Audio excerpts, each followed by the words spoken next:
Hey, thanks for clicking on the video. This is going to be another episode of SNTR Gaming where we talk about the leveling in New World and why I think it sucks. I don't think it needs to, and I'm going to do a little breakdown here in just 1 second. If you don't catch the live streams, hit subscribe and the bell button. That way you can be here for them. And if you do like the VODs, let us know if there's ever too many ads or anything like that. We are trying to curb that down. If you are watching this back, I record this little segment for my other channel.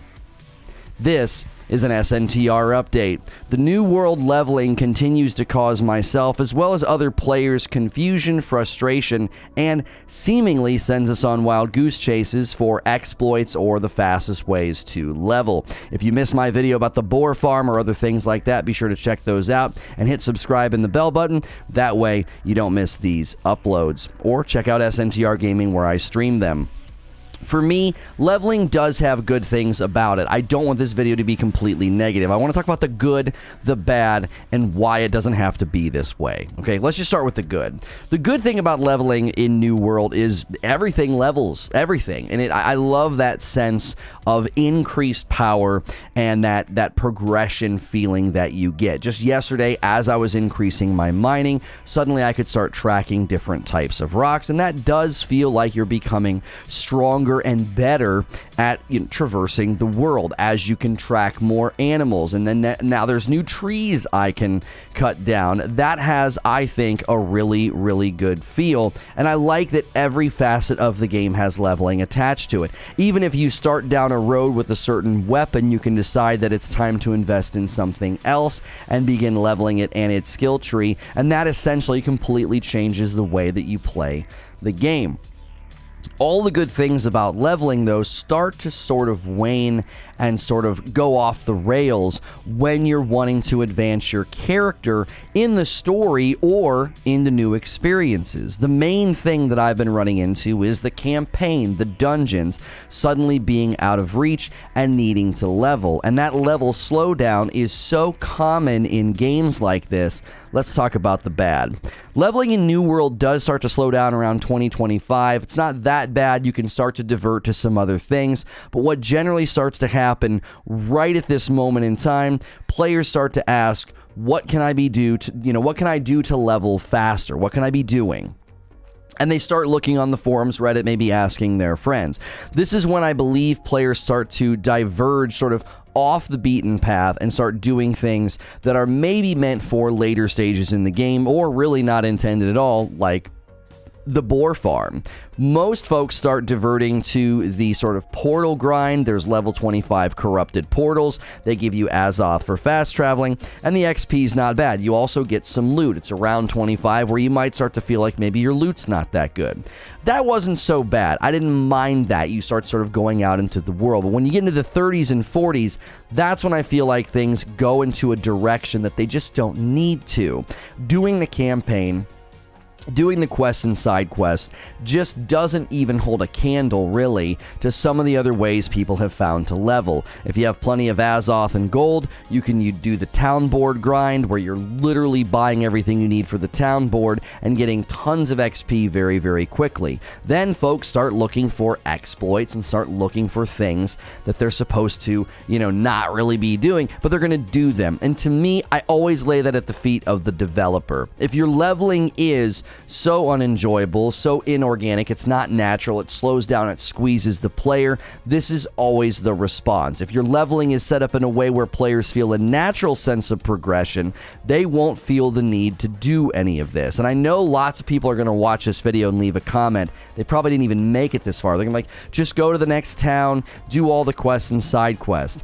I was doing that, and it slowed down so incredibly, so much, that I started to try some of the other things to level. And the minute you get a taste for an increase in XP turnover doing something else, it's really difficult to go back to what you would consider to be sort of the normal gameplay loop. So lastly, it doesn't have to be this way. You have so much content, so many areas, so many quests, side quests, and campaign missions. You don't need to be slowing players down. Life finds a way. I always quote Ian Malcolm, people will find a way to get around your choked leveling paths. I've seen this time and time again with other games. Just let people level naturally so they don't feel the need to do all these other things. It actually ends up harming the player experience and maybe drives them away from the game. If you like these short video game updates, be sure to hit subscribe and the bell button, and I'll see you in the next one. And I'll see you right now in the live stream, in the audience. Good morning, good afternoon, and good evening. Thank you guys so much for being here this morning. Make sure and smash that like button to get us our start there. Good morning, Discord as well. Thanks for being here. We appreciate starting our day with you guys. It is Friday. It is Friday. We made it all the way to Friday. You guys did it. You guys made it all the way through the week. I knew you could. You doubted yourself on Monday morning, but here we sit with a full day ahead of us. We're going to try to get a group together to do the Depths Dungeon after we do our little talk this morning and kind of hang out. And you hit 60 already. It is a grind. I think leveling is okay. What was the main way that you leveled, Backwoods Biscuit? Like, what was your main course that you took? Because my frustration is I would rather be going into the new areas, exploring them, doing them, discovering things, but it just feels so inefficient. It does not feel like it works. It doesn't feel like it turns over enough XP for the time that I put in. Pug says questing, and more questing. Well, that I would prefer that. I would prefer that, Pugs. I want to do questing. I want to level through questing. I don't want to level by doing boar farms or a town board thing. You did a mix of quests and jobs. Okay, and the town board. Okay. I'm 56 and that's exactly what I did. What'd you do, idiot genius gamer? You did just a mix of town board and stuff? Questing? You just did questing? I just feel like it slowed down so much. It was like, I don't know, there were other routes I felt I could take that would be more efficient as opposed to going into the new areas. I went into what are you doing, boy? I went into the one like Weaver's Fen, and I was like, it was taking forever. I don't know. It didn't feel like I was getting enough XP. Here's the problem. The minute it slows down, I feel you need to give the player something to sort of take things up a notch if they so choose. Make the quest longer. Maybe give you optional things to do on the quest to give you extra XP. Something to take things up a notch. Yo, what's good, Feed? I see you in the chat. Because the minute it slows down, everybody does this. Well, not everybody. So many people do the same thing. They start running off and trying to find faster way. You know what I mean? Weaver's Fen is a slog and that town sucks. Right, like, I got there. Free challenge mode. Oh, they added some new things to that Operation Tango game that me and Hilly played that we did not enjoy. Kratos, what are you doing, boy? That's right, boy. I don't know. To me, when it slows down like that, I don't know. I'm changing to Synod. A lot of creators don't want to say it. Yeah, I'm almost like, hey, idiot. What'd you do, idiot? You just did questing. Okay. How many hours have you put in? I'm at 123 hours. How many did you put in? That shirt's fire? Yeah. Only the OGs know what Flynn's is from. You young bloods don't know what this is from. We were doing the questing. We were, and it just, I don't know. It didn't feel, I felt like I would end a play session. I'm like, I barely moved the needle. One level for doing a ton of town boards and you're at 175. So you've played 50 more hours than me and you're at max level. Okay. Wait, no, you're not at max level. You said 56. Almost you're at 175 hours and you're not at max level. I don't know. That to me is not a great testimony. You know what I mean?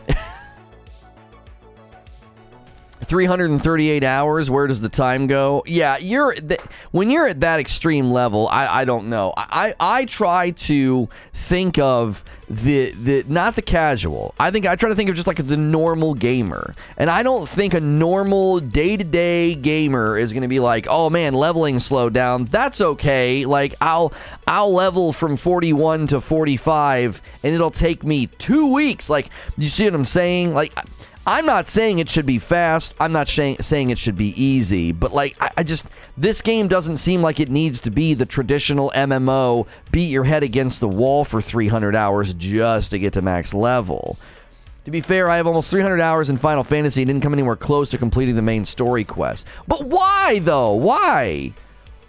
Why is that the standard? Why are you okay? You shouldn't be okay with that. I should be able to progress through the game, the quest, the world, kind of see everything, and level, and just do that. And then when you want to go back and do the dungeons, or the harder content, or the grinds, like, that's when you need to put the time in, and the min-max, and to make sure you're strong enough for this dungeon, or make sure you're strong enough for this world boss. Why do we have to... I just don't understand. Companies do this all the time with leveling. They make leveling this slog, this thing, and then everybody tries to find ways around it. And no matter what happens, everybody ends up at max level anyway, right? It doesn't make any sense to me. MMOs are built to have content loops that last. Right, and questing and leveling isn't a content loop. It's sort of the beginning of the content loop. Until you're 60, you're not really in the true content loop, are you? I mean, are you? Like, is the true content loop you waiting in a disproportionate amount of time to do a dungeon because you're too low level or you can't unlock it? Like, that to me just doesn't fly. I'm like, no. You play through the game, you put your time in. If you hit 100 hours, to me, if you hit 100 hours and you're not even close to max level, I just feel like that doesn't make any sense to me. That's so much time. If somebody is playing 3 hours a night, let's just say 3 hours a night, that's a pretty good chunk of time. 3 hours a night. You divide that by 100, okay? That's 33 days, okay? That's an entire month just to get to 100 hours if they're playing 3 hours a night. I think that kind of a player is an important player. I don't think you want to turn your nose up to somebody 3 hours a night. That's a pretty good commitment. That's a pretty good chunk of time every single night to log in for the length of a feature film. Like, that's their thing. That's their hobby. This isn't EverQuest. This isn't World of Warcraft. It doesn't need to be that extreme. It just doesn't. It doesn't even have that feel. Like, wait, so 33 days and that guy is going to be chilling lower level than me. I have 123 hours and I'm 45, right? I'm 45. If that guy puts in 3 hours a night, he's not even going to be able to do the third dungeon after a month. And people be like, well, it needs to last. It needs to last. It does need to last, and I feel like there's a breaking point, right?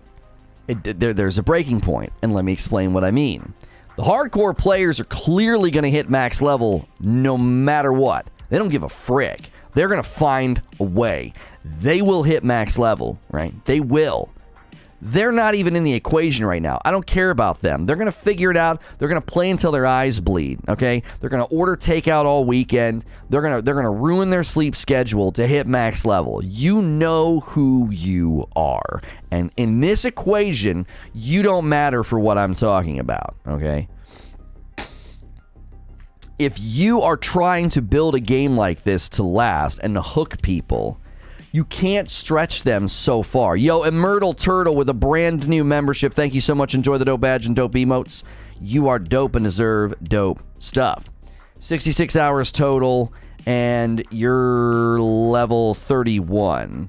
Yeah, well, and now you are in the area where it really starts to slow down, Christina. As soon as you get past 35, it's like it really starts to slow down. I'm 23, I have 21 hours, but I'm just questing. Well, yeah. Getting to 20 to 25 is pretty straightforward. is pretty quick. It really is. It is. It's pretty fast. It doesn't slow down until after 25. Slows down again after 35. Slows down again in the 40s. 68 hours. You're level 40 with only 68 hours. What the frick did you do? What did you do? That's fast. Level 58, 165 hours of playtime. Right. So there's somebody else that's like 175 hours of playtime and he's 56. So you're in the same ballpark. Right.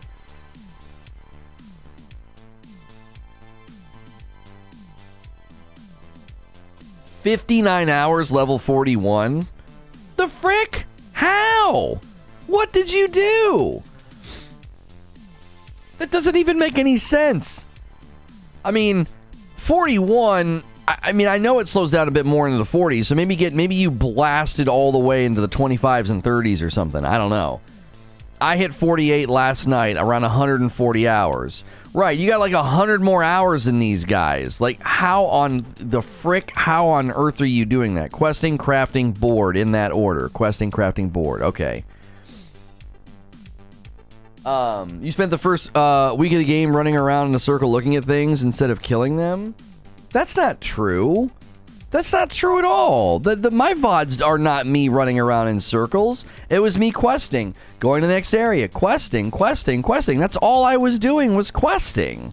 That was what my mistake was. I wasn't taking the time to check the town board, but I was questing. And then I got into a faction. And then we started a company. Come on, don't even put that out into the ethos. I didn't run around like an idiot for the first week. I was getting work done. We were starting the company. I was furious like the second day because we had a freeze up and I only played for an hour. I was so angry. I was like, we're going to fall behind because I felt the pressure to level. I felt the pressure to level from day one. I wasn't running around being an idiot. That's why XP is tied to everything. You got to do it all to level.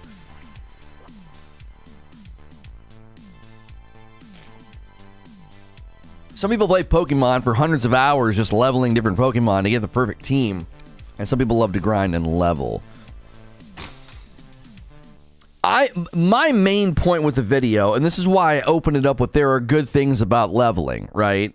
Like, everything levels, and that is enjoyable. That's a good thing. That's like what Greenside just said.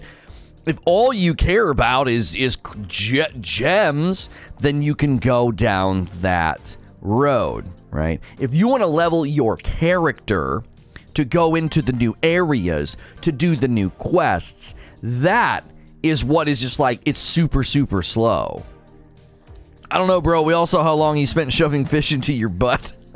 Hey, fishing is a worthy way to spend your time in this game. Fishing is totally legitimate. My point is, you don't need to slow down leveling and make people feel like they have to go somewhere else. That's my point, right? Some of these guys are like, oh, I'm max level, and all I did was questing in the town board. Well, and then they tell you how many hours they put in. 165, 175 hours. Well, get the frick out of here. That doesn't mean that it works. You've put in an insane amount of hours. That's why you're max level. You're not close. Somebody said they were 56. The other guy said he was 58. Okay. You're not close to max level because of questing. You're close to max level because you've played a bunch. You've played an unbelievable amount of hours. That's why you're almost max level. Do you understand? Upper Echelon had a good video about how broken all the systems in the game are. If you wanted to just be a crafter, you can't even craft some of the stuff because the required items aren't in the game. What items aren't in the game? Are you sure? Has he played enough to say that?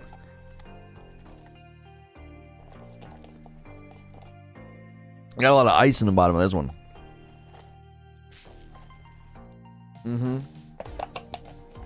I play this game 8 hours a day after I get off work. That's how I got to level 58. Yeah, you didn't get to level 58 because questing is efficient, Demetrius. You got to level 58 because you're committed.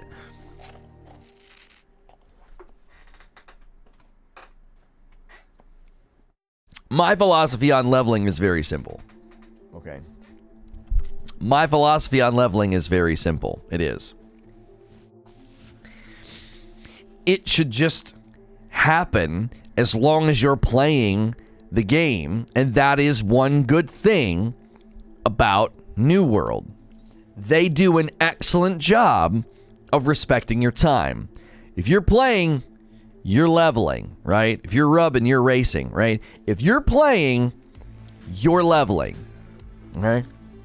He has the most thorough review of New World on YouTube. Definitely worth a watch. He's a level 60 and he's coordinating across servers. The item is quill bark and it's supposed to drop from high tier trees and it is not. There is a couple of wiki things that I found that were incorrect, and I don't know where they got their information from. I will give you an example. There is something that we were farming in one of the towns. It was like, they look like black, like smoking pineapples. I forget what they were called. And then there's rocks that look similar to them, like crag something. And apparently they are supposed to like periodically drop the drop of Azoth, which you can use drop of Azoth to put Azoth extractor on your tools. And it didn't drop.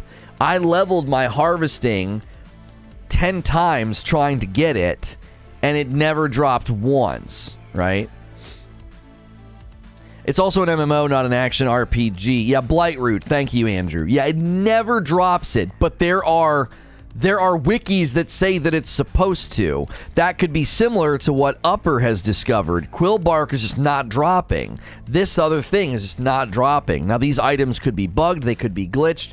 They could be competing in the loot pool with other things, because Blightroot can drop a green item that is like Leaf of Blightroot, and Drop of Azoth is also a green item. So it's possible that item classification is in conflict, meaning when the RNG says, hey, drop this guy a green item, you're just always getting Leaf of Blightroot, and it's blocking Drop of Azoth. That's entirely possible. Is there something going on this morning with servers? I just clicked play and boy, it's just spinning. I've been sitting here for, I would say, 5 minutes with it just spinning on the play button. You might need to have your near max harvesting or logging to get it to drop, but none of the leveling of those skills indicates that that's what you're going to get. It tells you what perks you get when you level. And it's tracking, or you know what I mean, or higher level, plans. But it doesn't say you're going to get new items. And if Upper is level 60 and he can't get the Quillbark to drop, then something might be actually wrong. Again, it could be something. It did that to you last night. Close out Steam and relaunch. Yeah, I am like literally just sitting on a spinner, like it's just spinning. Maybe New World doesn't respect the player's time. It's not an easy statement to say, but I feel like they really could have tweaked it more. It's a slog at the moment. Now, it depends on where you are in the game, though, Matt. I would not sign on to what you just said like a blank check. I would say there are areas where it doesn't respect the time because there are other, I would say, divergent ways to play that are more lucrative, if that makes sense. It's almost as if I'm trying to think of an analogy. There's a big difference between grilling a hamburger on the grill and putting it on the stovetop and putting it in a skillet. It's just different, okay? It's going to have a different taste. It's different. You could probably do one faster than the other, okay? I got to go out. I got to turn the grill on. I got to heat it up. I got to get my spatial heat going. I got to make sure is the burger frozen? Is it a fresh patty? Whatever, right? A lot's going to go into the preparation and this. You just take out a patty and throw it on the stovetop. Stove's going to heat up way quicker, and then you're going to be able to cook it, right? And so in this scenario, it kind of feels like that. It's like, well, you can level by questing, but at the same time, you can do the town board, you can do the boar farm, you can do this. Like, there's other ways to level that don't feel like you're just playing the game, you're just questing, right? That to me is the issue. That's the primary issue I have with it. Is I said this yesterday. Oh, this the Frickmas blend smells so good. I've always got to take the lid off now because this new Contico, it's too insulated. It keeps the coffee too hot for too long. I said this yesterday. Hey, somebody ordered. Speaking of coffee, somebody ordered 2 bags of the Frickmas blend to Shadow Lemons. Thank you so much. I gotta pre-record now with Vanessa. Let's see here. Let's do 3 p.m. East. East works. We'll do 3 p.m. East. Okay, I just got to move this. She's not going to be back in town, so we're going to pre-record. Oh, they'll move it. It's not my calendar event. Aaron Higgs with a brand new membership. Enjoy the dope badge and emotes. You are dope and deserve dope stuff. I need a poll because leveling does suck. All right, here we'll do one. New World leveling. What do you think? Here we'll go. It's fine. We'll do so-so, and we'll do it sucks. It's fine. It's so-so. No, it's average. It's fine. It's average. It sucks. There you go. How good is New World? I really, really like New World. You guys have to understand something. Like, one of the only reasons that I start to take aim at a game like this is because I'm enjoying it, okay? You understand that, right? Like, I'm not taking a swing at New World because... I'm not taking a swing at New World because like I don't like it or I'm not enjoying myself. I'm taking a swing because I'm like, man, you guys you guys didn't get this right. And I said this yesterday about leveling. Leveling should just be so natural and just be happening that you should never have players saying, this is too slow, there must be a faster way. And then they undoubtedly find those faster ways. When that happens, it is my position that you have failed to develop a good leveling equation. You have squeezed the player too tightly at a certain spot, and now they're irritated, or now they're doing what I call the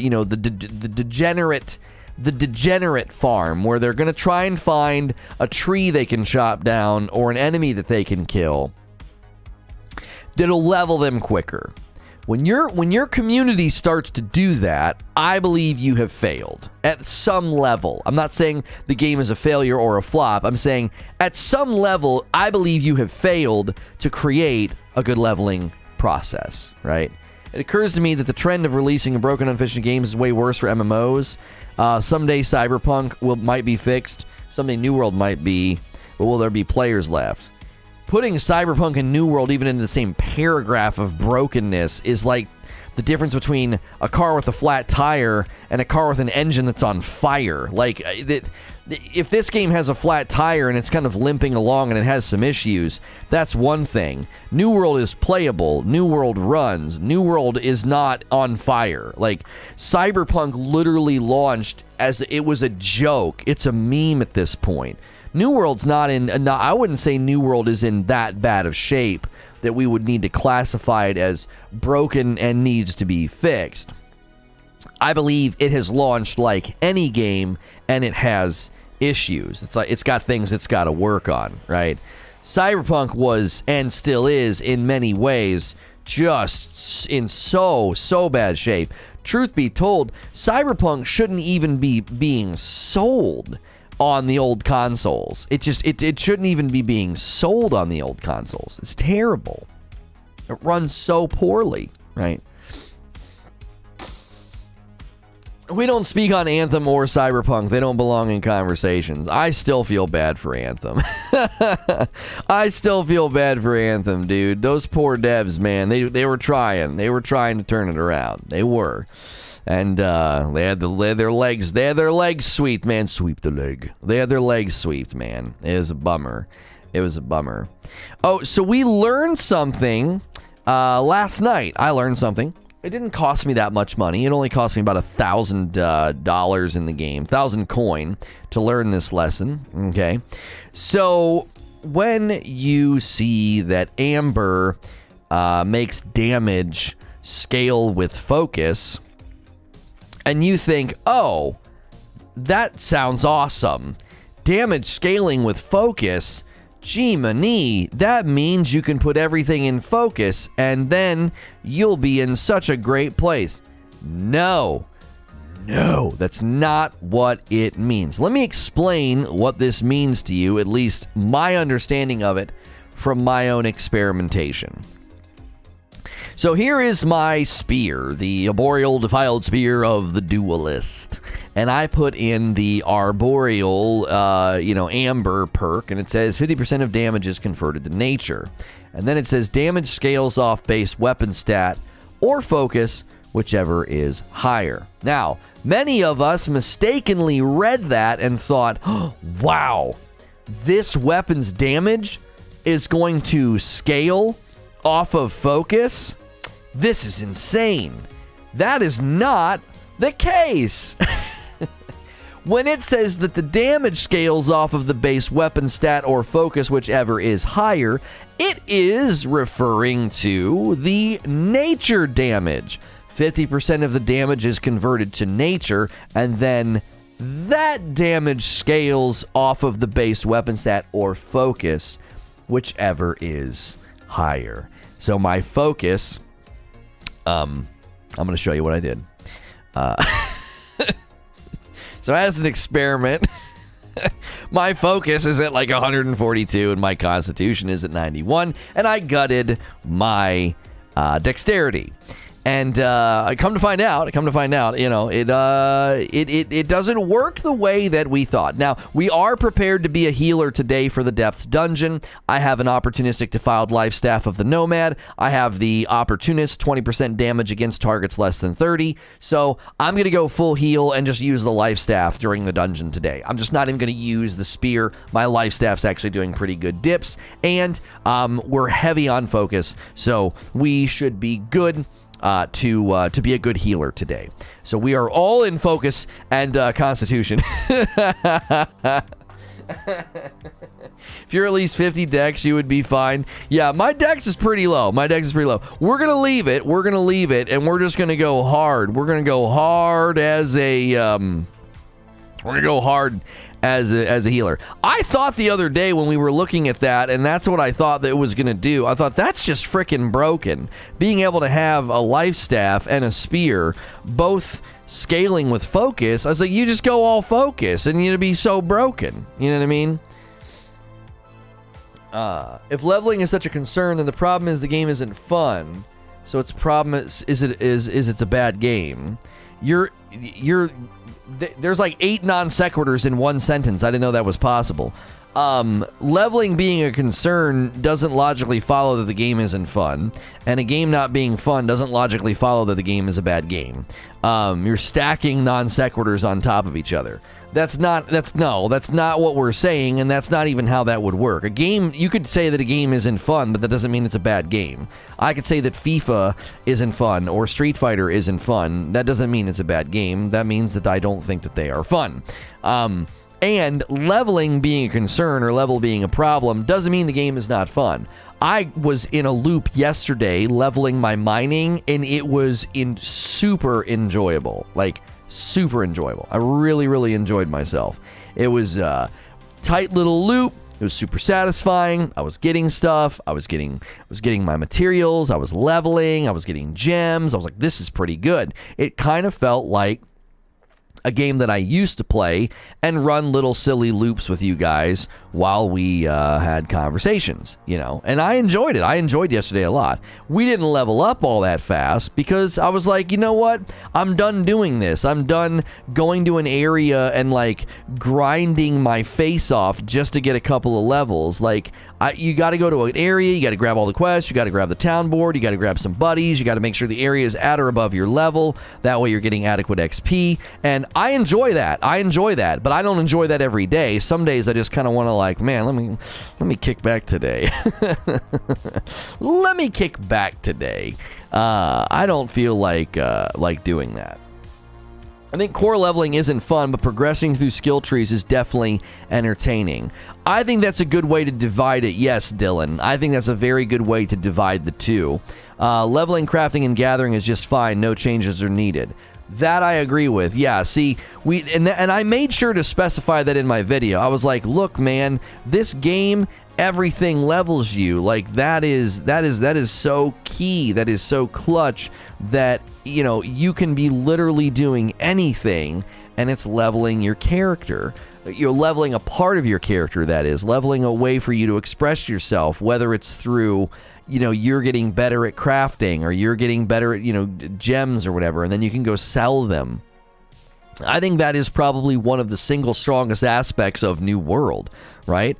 We appreciate another strong turnout today. If you guys are new to the stream, be sure to hit the like button and the subscribe button if you're enjoying your stay. I'm a safe for work broadcaster. We do a talk show like this in the mornings. We do gameplay in the afternoons. We will be diving into the depths dungeon once we get a group going, and we will be taking a crack at that. We know that one can be pretty tough too, we've heard.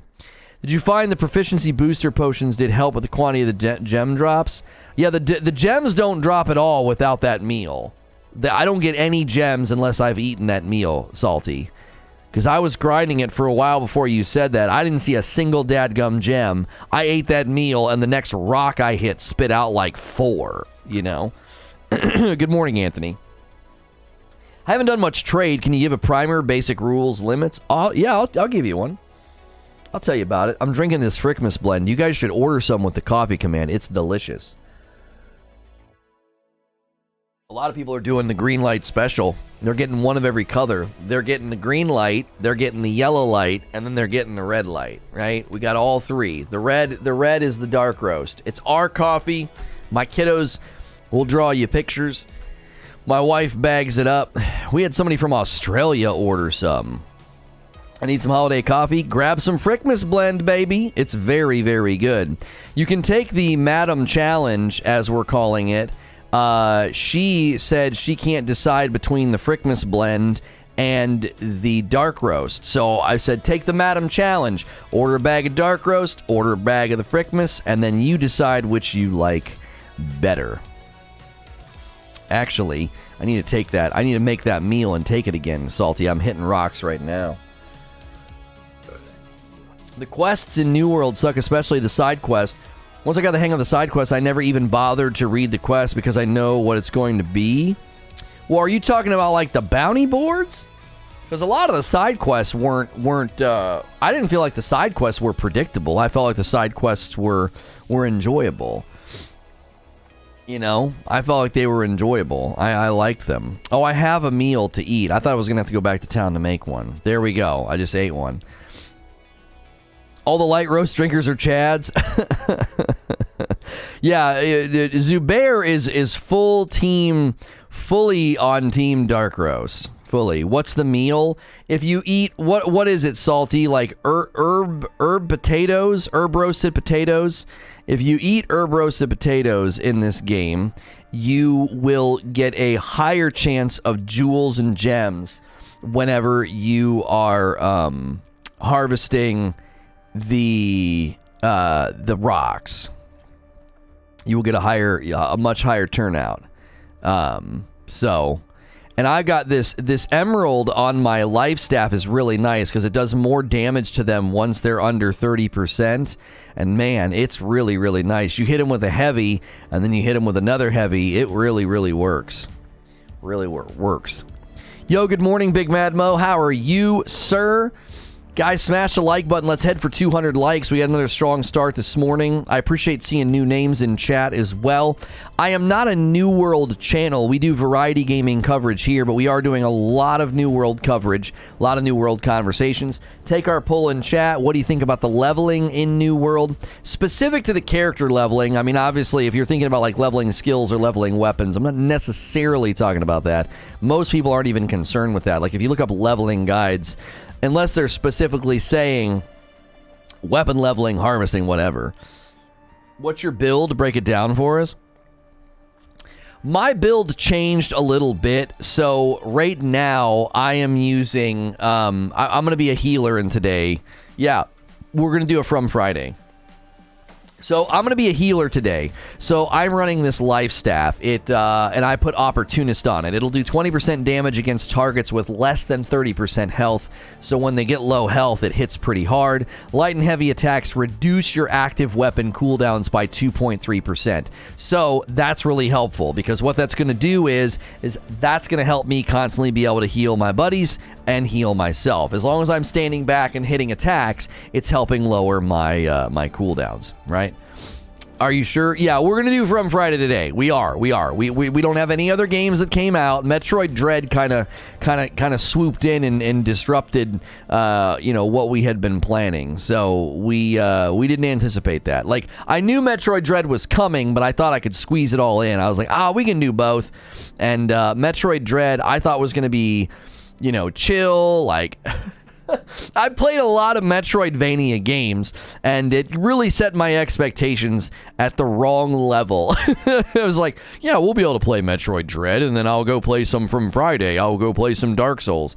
And after an hour of Metroid Dread, it was clear that was not going to be happening. I wonder if Lono has tried Castlevania. Excuse me. Bloodstained Curse of the Moon. I've not tried. I've played all of those. The Bloodstained Curses and Blasphemous.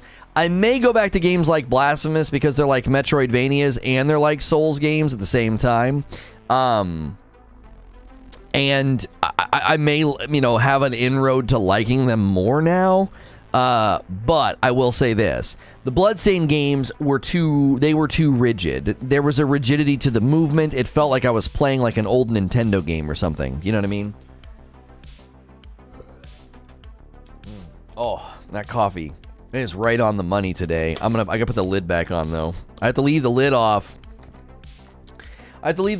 Just long enough so it gets like a drinkable temperature, and then I put the lid back on. Metroid isn't a Metroidvania, it's a Metroid. But you know what I mean. Like, yeah, I know you're being cheeky, but like, I was like, oh, this'll be a chill game. No, Metroid Dread is not a chill game. Metroid Dread's like, hi, welcome to Metroid Dread. Here's some cool cutscenes. Here's Samus Aran. She's pretty awesome. And then, bam, it like punches you in the mouth. And it's like, what? What are you going to do about it? You gonna cry? Or are you going to keep playing? And you're like, I guess I'll keep playing. And then, bam, it punches you again. It's like, you going to cry? Are you going to cry? Go on. We want to see you cry. You going to keep playing? You're like, I don't know if I want to.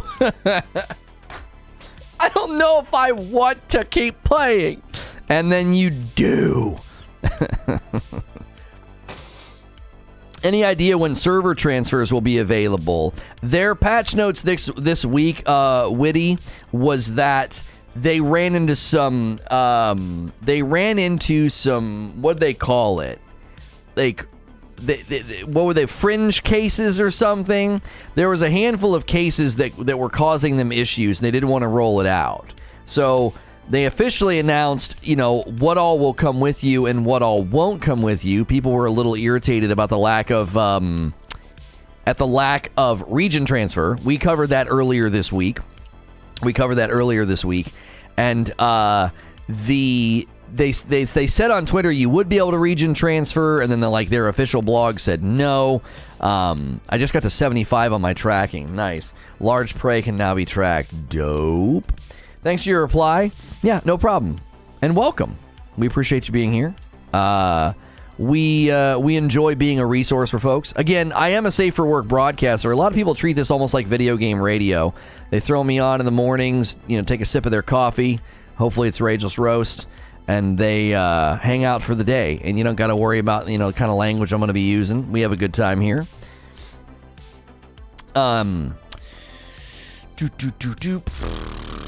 Deathloop and Psychonauts 2. Did you guys? Okay, so just so you guys know, I made this promise to Mo. If Psychonauts 2 wins Game of the Year, I'll eat a steak on stream with ketchup. I will do it. I will ruin a reverse sear ribeye with ketchup. I will do it. If Psychonauts 2 wins Game of the Year, I will literally do that. That's how certain I am it won't win. I want everybody to know I have thrown the gauntlet officially down. I was like, I will freaking do that, right? And if Psychonauts 2 doesn't win, then I will punch a goose, you know. Why a goose? What did a goose do to you? I'm just telling you, that's my commitment. My commitment is that, you know, if there was ever a time where we had to go to war with geese, I would be on the front lines. I'd be on the front lines, and I would be ready to defend us all to the death, you know. I would be willing to do that for you guys. Morning, my goose punching friend. That's right. Yeah, Cyberpunk for Game of the Year. Which Game of the Year? There are a bunch of them. Like the real one, like the VGAs with that, you know, that handsome man Jeff Keighley. With him. Is it Keighley or Keeling? I don't even know. A horse-sized duck. I almost read that as something completely different, and I was like, I definitely wouldn't want to fight that. You know, I might want to be friends with that, but I wouldn't want to. I would not want to fight that. That is for certain. I'm doing my part, Starship Troopers. Yeah, Keighley. That's it, Jeff Keighley. I thought it was Keeling for a second. Like I said Keighley, and I was like, wait, is that right? You ever have something die on a boulder in this game, and like I can't skin it because of the boulder, you know? Do you want to get him? He's all yours. That guy, this guy is up here killing pumas, and he's not skinning them. He's just dancing on their bodies and then laying down. What's your take on running everywhere? Do you think that we should have mounts? I saw your question a little bit ago, Thomas. I try to answer everybody that I can if they've got, you know, things they want to hear me commentate on. I'll say this. So we tested it. We tested it last night. I ran, or it might have not been last night. It might have been one of the other days. We tested it. I ran. It was like, 2,000? It was like 2,000 meters. I had to go all the way, super far. Right? It was super far, and you know, it took. What did it take? Was it like 20? Was it 20 minutes? It took me like 10 minutes to go like 1,000, I think. Or no, was it 10 minutes to get there? We did the experiment. I can't even remember the number now. I can't even remember the number. It was 2.5 and it was 10 minutes. Thank you, Chest Pain, because I knew you were helping me keep track. So you see that 2,000 and you're like, oh my gosh, right? And that's abnormal. That's abnormal. Most of the time, if you're going from point A to point B in New World, it's 900 meters or less, okay? Right? It's 900 meters or less. So if that, you know, 4 or 5 minutes of traversal is usually the farthest that you're going to go. It's unusual to be like, oh, I got to go 2,000, you know, kilometers. As opposed to, you know, whatever it is that you're typically doing. That's going to be abnormal, okay? I'm sorry, not 2,000 kilometers, 2 kilometers. Sorry, I misspoke. 2,000 meters, you know, 2 kilometers. If you're going to go 2 kilometers, that again, I just think that's abnormal. It's unusual to be like, oh, I'm going to run for literally 2 kilometers. Why? Why the frick are you doing that, right? Yeah, it's not 2,000 kilometers. That would be insane, right? Unless you have to do the crafting quest and you don't use the shrines. Right. So my thought process on it is, they've built a game where traversal's part and parcel to the daily habits and the daily grind of your experience. Do you see? So you can't take that out. That's not the game that they've built. Okay? You also have to remember that this game was built primarily to be open world PvP all of the time. Like, all of the time. And they went back on that. So the game, its areas, its flow, its combat, even its PvP, it's not built with mounts in mind. you could do mounts. I did a video called Mounts Don't Belong.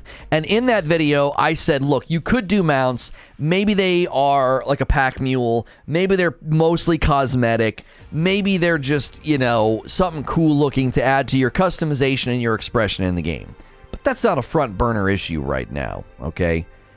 My front burner issue with New World right now is the faction balance per server, okay? Because look at what these guys did to us. Look at what they did to us. We as purple, okay? We as purple, we had Ebon Scale and we had First Light. That was all we had. We were happy. We had our little area down here in First Light. We were just chilling. It was the beginning area. That's where my house is. That's where all my stuff is. And these freaking jerks, instead of fighting with yellow, the other team actually vying for map, you know, whatever, they come down and bully us off the bottom of the map. Why? Well, that's what they're supposed to do, right? That's what they're supposed to do. So I'm telling you right now, right? There is a significant, that's a front burner issue. Faction balance in servers is a front burner issue. That's a bigger issue than mounts. That's a bigger issue than, you know, your traversal. You know what I mean? How about you SCFU and deal with no mounts? How about you give the iPad back to mommy and go to school? Because you need an education. The issue with mounts is they didn't build a game for it. You know what I mean? They just didn't. They didn't build a game for mounts. The space between towns, the PvP, all those things. The game's not built for it. It just isn't. Now, if they were to add mounts and have them be cosmetic only, that's totally fine. You know, maybe they have some carrying weight to help you out. You know, I'm fine with that. But that's not a front burner issue right now. The game doesn't, it's not like, oh, we desperately need mounts. No, we desperately need server transfers, and you got to figure out what the frick you're going to do with faction balance on these maps and on these games. Because I got news for you. Anybody that's purple in my game right now, do you want to know what they're all thinking about doing? Let me tell you something. Do you know what Green's fatal mistake was? Do you know what their mistake is? They're going to drive everybody away from this server. They're going to drive people away. And then who are you going to charge the exorbitant taxes to? Who are you going to pick on in PvP? You know what I'm saying? Who are you going to do that to if all of the purple people leave because you basically just bullied us off the server? It's like, well, frick you. We'll go somewhere else. What the frig are we going to stay here for? Instead of battling with the other big faction, instead of battling with the other people, you went down and bullied us? What the frick was the point of that? Well, server transfers show up, and I'm going to be looking at a freaking house with a tax rate. What's the tax rate in this area now? Somebody said they jacked it all up. How do I see that? Would you click on the settlement? Yeah, where do you see that? There's an upcoming war. Sign up for the war board. War starts in... You will no longer earn influence in this territory until the war has been resolved. Okay. Yeah, I don't know. I forget. I think you have to actually physically... Do you have to physically go to the town to see the taxes or whatever? Territory standings? Is that it? No. No. In First Light? Yeah, it just shows my standing. Oh, right here. Okay. So I'm decreasing these things. Okay, that's just my stuff. Okay. Yeah. Like, what I'm telling you is, taxes are on the right side of the screen. Oh, you can see taxes? All right, hang on a second. Taxes are on the right side of the screen. Oh, there it is. Okay, so the property tax is moderate, trading tax is moderate, crafting and refining fee is all moderate. Okay, now, oh, that's there. Hang on. Yeah, look at what they did to us. Look at what they freaking did to us. You can't see because my camera's in the way. Look what they freaking did to us, dude. They come down and they take over it's like really the only area that mattered to us and all the new players or whatever, all the low-level players. Property tax, extreme. Trading tax, extreme. Crafting fee, extreme. Refining fee, extreme. Now let me ask you something. Who the frick's gonna put up with that for very long? Who? You're going to drive us right out of the server. And then who are you going to tax?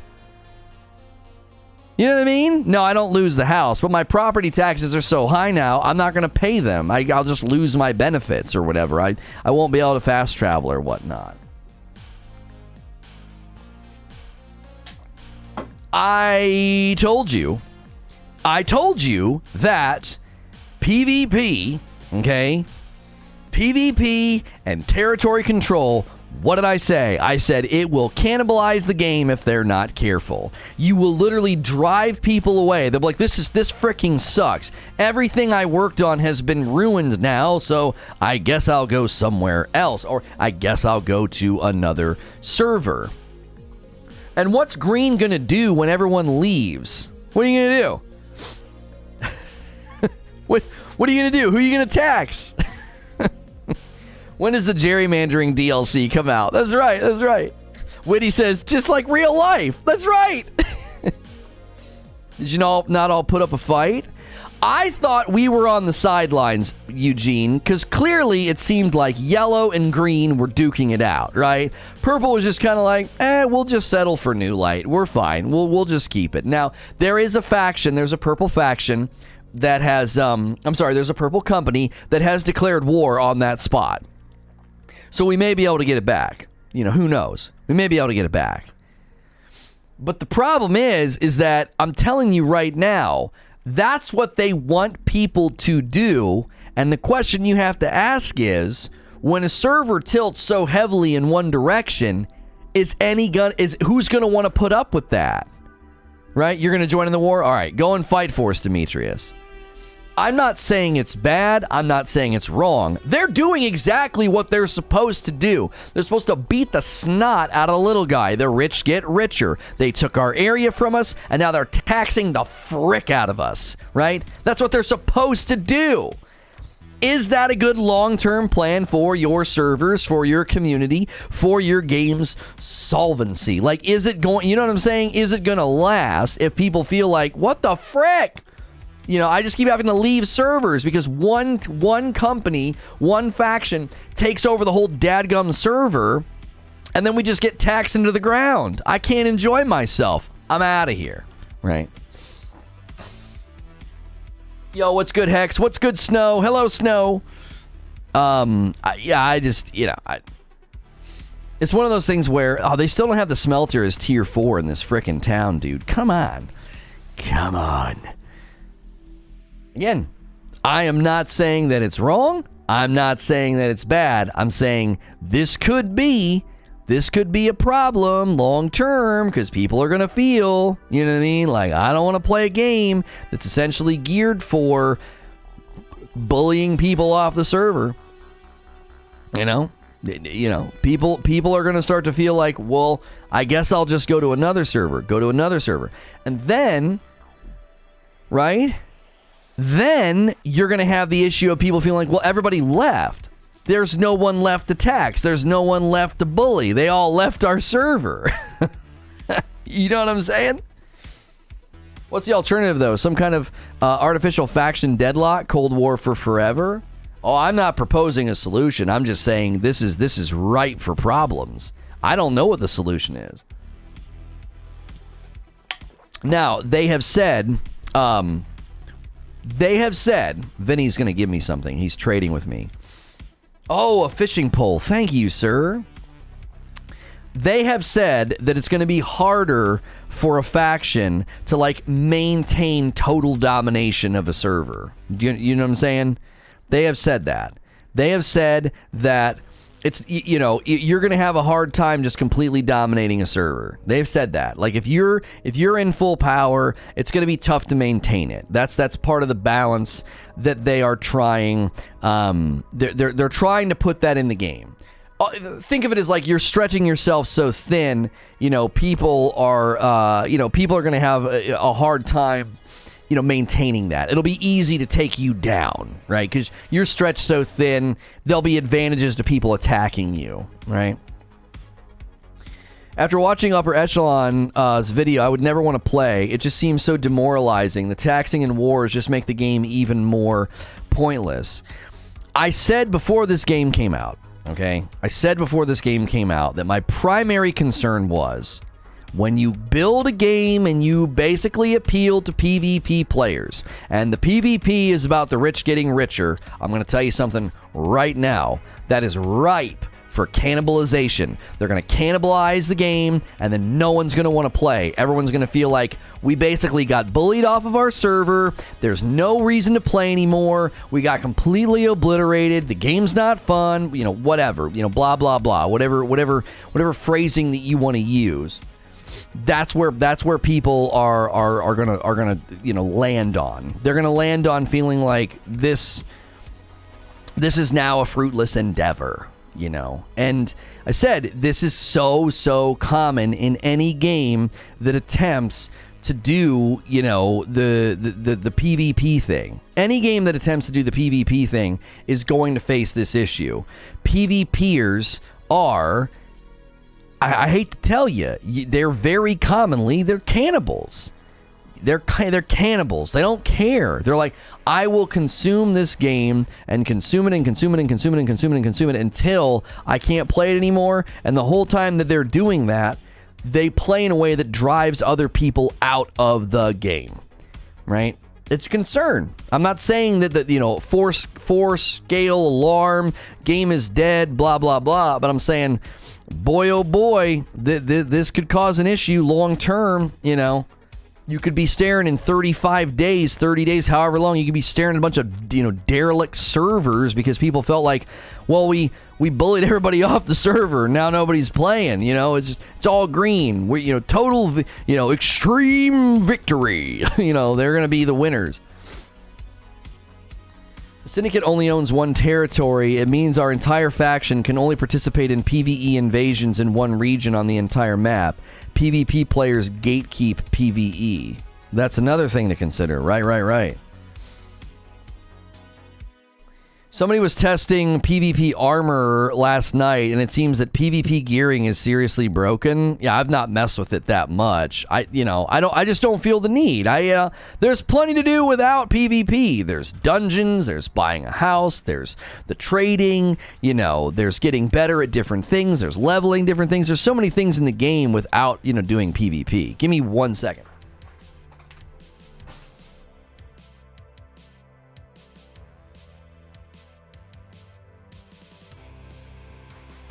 My wife shut the door, and it was like, oh my gosh, it's getting warm in here. Breaking news: player versus player. Players willing to harm others. Film at 11. The spark died for me when I saw that I owed over $3,000 in house taxes in a town I planted roots in. Right, like you were keeping to yourself, you were doing your thing, you were just kind of vibing with the game, and now you owe $3,000 because guys come in, and I told you that this would happen. I said they're gonna cannibalize the game. The rich get richer. They're like, what are you gonna do about it? You gonna cry? What are you gonna do? Pay your taxes or shut up? And you're like, well, I guess I'll pay. Well, or I guess, well, what?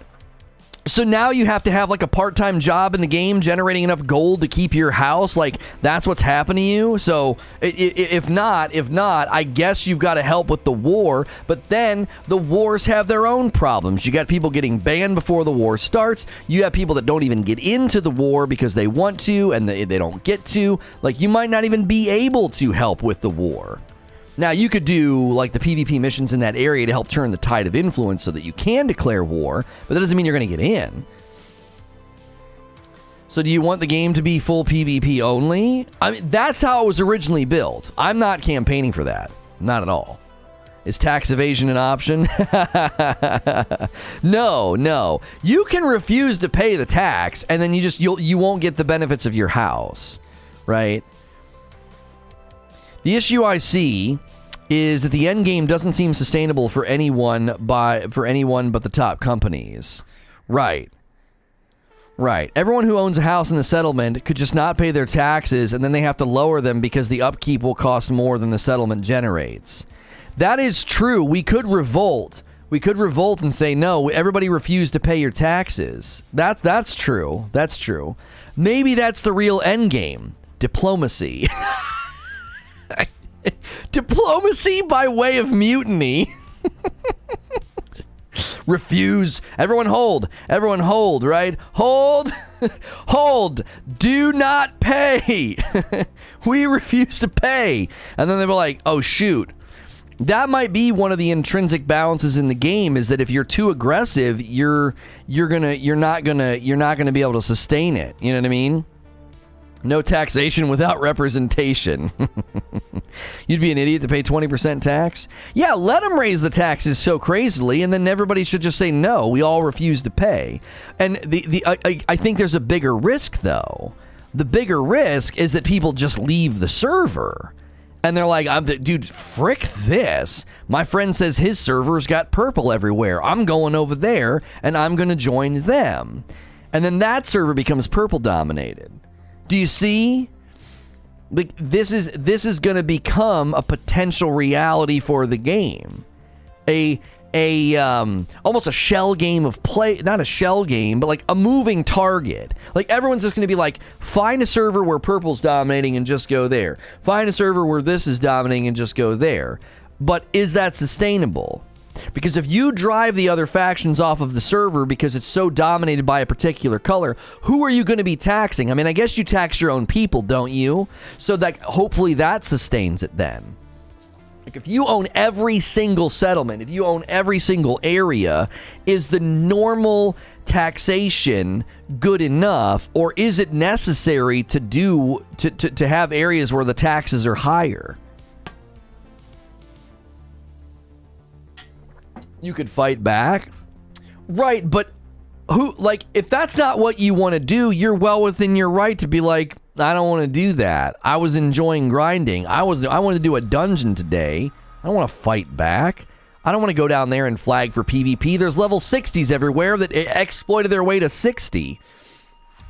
We have people saying today, 165, 175 hours, not level 60 yet, like upper 50s. You see all these level 60s? How many of them you think got there legitimately, and how many of them just found exploits, right? And then they're roaming around the open world flagged for PvP, making your life misery. Because the only way you're going to turn the tide is you got to go flag for PvP, and you got to go do your faction missions flag for PvP. That's the only way you're going to turn the tide and open up an opportunity for war. Now, apparently on our server, we've already declared war on the guys that just took New Light from us. Apparently, we've already declared war, which seems insane. It's like they just took it yesterday, right? We have a level 60 on my server with 51 hours in. Yeah, like, I wonder how he got there. You see what I'm saying? Like, if you're under 100 hours and you're level 60, then come on, bruh. We know what you did. Like, we know what you did, you know? You ain't gotta lie, Craig. Like, we know what you did. You exploited. And that's exactly why the exploits needed to be shut down. Because you've got people putting in half the time, hitting max level, and throwing off the power player economy, roaming around. And how many of those guys do you think are having an easier time? Think of it from this perspective. How many of those guys do you think that got the level 60 by way of exploits? How many of them do you think are throwing off your server's economy right now? How many? What do you think they did? Hit 60, they can flag for PvP virtually anywhere. No one's going to cross them. No one's going to mess with somebody who's flagged for PvP as a level 60 when you're 35, 40, or whatever the frick. And then they're going to do all those quests. They're going to turn the tide, and then they're going to declare war. Right? Do you see? You guys, not you guys here, but the people that were like, their exploits aren't a big deal. It's not, anybody can do it. It's not, they shouldn't shut it down. Just let players play how they want. Do you see why they can't do that? It took Ben 150 hours to hit 60. How many people do you think that are at level 60 have the ability to put in that amount of time? I know that there are people that know life these games. I'm not going to underestimate what MMO players are capable of. But the overwhelming number of people roaming around at 60, they probably exploited to get there. And they are almost assuredly throwing off server balance because they have an easier time flagging for PvP, which means they have an easier time declaring war. And then who do you think's going to win the war, right? The guys that are all level 60? You see, that's why they had to shut those exploits down. Most 60s got there legit. I don't know what you're basing that off. I find it very hard to believe that all the people running around that are level 60 have been able to put in, 150 to 200 hours legit. Come on. We know how players behave. The more ardent and more committed they are, the more likely they are to probably find and execute and exploit something. Like, if they've been playing that much, there's no exploit on the game that gives you 10 free levels. I mean, Aaron Higgs just said he got a guy in his server level 60 and he was like under 100 hours, like 50 or 60 50 or 60 hours. The Craig references are bringing back nightmares. I was Craig first. Yeah, there's nothing worse than when you have the name of a character in a movie and everybody wants to quote the lines to you. Like, right? I got Luke, I am your father growing up all the time. I'm no-lifing it. I drive to work today and see open overgrown fields. I find myself looking for patches of hemp.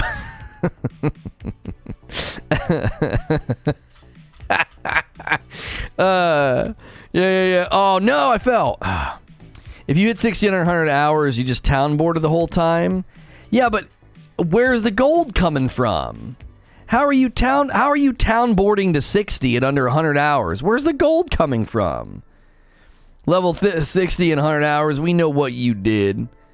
There's no exploit in the game to get you to level 60. Come on. You'd be way behind in gear. That's true. Oh, some guy beat me to it. I fell and couldn't get to the rocks.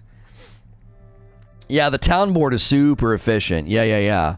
So yesterday you guys saw me playing and I was like halfway to 45, right? I just did 2 or 3 I think I did 3 town boards and hit 45 and some change. Just a couple town boards. You don't look like a Luke? I'm not a Luke. That is not my name, but people said it. My first name is Lucas, and everybody always called me, Luke, I am your father. Yeah, Lono is not my birth name. It's just what I go by in this environment. This could easily start sounding like sour grapes. Trying to play a PvP-focused game is a PvE game and getting mad that PvP hardcore guys are winning. Right, but the thing is if they wanted to build a PvP-only game, they should have just done that. They made a bunch of changes. They made a bunch of adjustments so that people that didn't want a PvP didn't feel forced to, right? What's the point of that? What's the point of that if we're just here to have dirt kicked in our face? Do you see? If they would have marketed this game and said, open world PvP all the time, do you want to know how much time I would have spent in it? 0. I'd have been like, well, that game's not for me. I'm not going to play that. Open world PvP all the time? That sounds like a freaking nightmare. Why would I do that? Let's be honest, all the different grades of hemp are just better strains. I don't know why we're getting on that subject. Amazon decided to ship this as a PvE. Yeah, right. PvE game. Right. It's supposed to be a blend. You need to watch Upper Echelon's video. You're about a week behind. He no-lifed the game for about 2 weeks. If you don't like the PvP, don't use it. Yeah, I'm not touching it. I've touched it once. I've not touched it that much. If they wanted to build a purely PvP game, then they didn't need to make adjustments. They made adjustments based off of player feedback. The early encounters with the game had a lot of people saying, like, wait, can I just quest? Like, it's an MMO, Can I just quest? Can I just chop some trees down? Like, wait, what? I don't know. I don't know if I want to do this. Like, always looking over my back. Like, how stressful that would be. Like, I'm just trying to chop some trees and I'm like, is somebody there? What was that? Like, you're just trying to collect some berries and you got it's like you live in a bad part of town. You're like, what was that? Always looking around. No. The hardcores, no frills, waste no time to grind a game. We all know this. Yeah. I'm not worried about the people that get to the end and are like, the game has issues or problems. I'm not under some delusion it's a perfect game. I never was. I said all of this weeks ago, and I was told that would never happen, Lono. No one's ever going to get left out of a war and feel like they can't participate. I was told that wouldn't happen, Lono. That wouldn't happen. And there Reddit and the forums and a couple of articles sit saying the exact opposite. Saying the exact opposite. I was told I didn't know what I was talking about. I told I was jumping to conclusions too early. And man, what what a similar dialogue to another game I used to cover, where I'd be like, this is probably going to happen. No, it's not. No one's going to do that. And then a week or two later, I'm like, what are you paying attention? Are you paying attention? Are you looking at anything that's happening? You seeing any of the player reports? No one's gonna do that, Lono. You don't understand gamers if you think that. PvP players won't cannibalize the game. They won't do that. Yes, they will. They will eat it and throw it over their shoulder, and they'll run on to the next game. They will. I talked about this with griefers. I said griefers don't enjoy the game. They enjoy griefing. If they can find a game where they will grief in the game, not because they like the game, but because they like griefing. And the minute you let that make that something that they can't do, they will leave the game because they don't like the game. The game is a means to an itch scratch. They just want to scratch that itch. They just want to be a bully. Fairly obvious mistake to try and exclusively play PvE on a mixed game. No, no. Because there's plenty of ways for you to help the people play PvP. You could play this game and never touch PvP and help out the PvP boys. You could. You could. You 100%, like, the reason they made the changes, right? It's not an obvious mistake, because for them to say, hey, for the people that don't want to play PvP, we've built all these things for you to do. And for me to say, oh, thank you, right? It would be like saying, hey, we changed up our menu to offer more menu items for those of you that said that you felt like the menu items were too narrow. And for me to go to that restaurant and be like, hey, you said that I was going to be able to come here and get these items. Yeah, well, we still are primarily, a meat-only restaurant, so you're kind of stupid for coming here.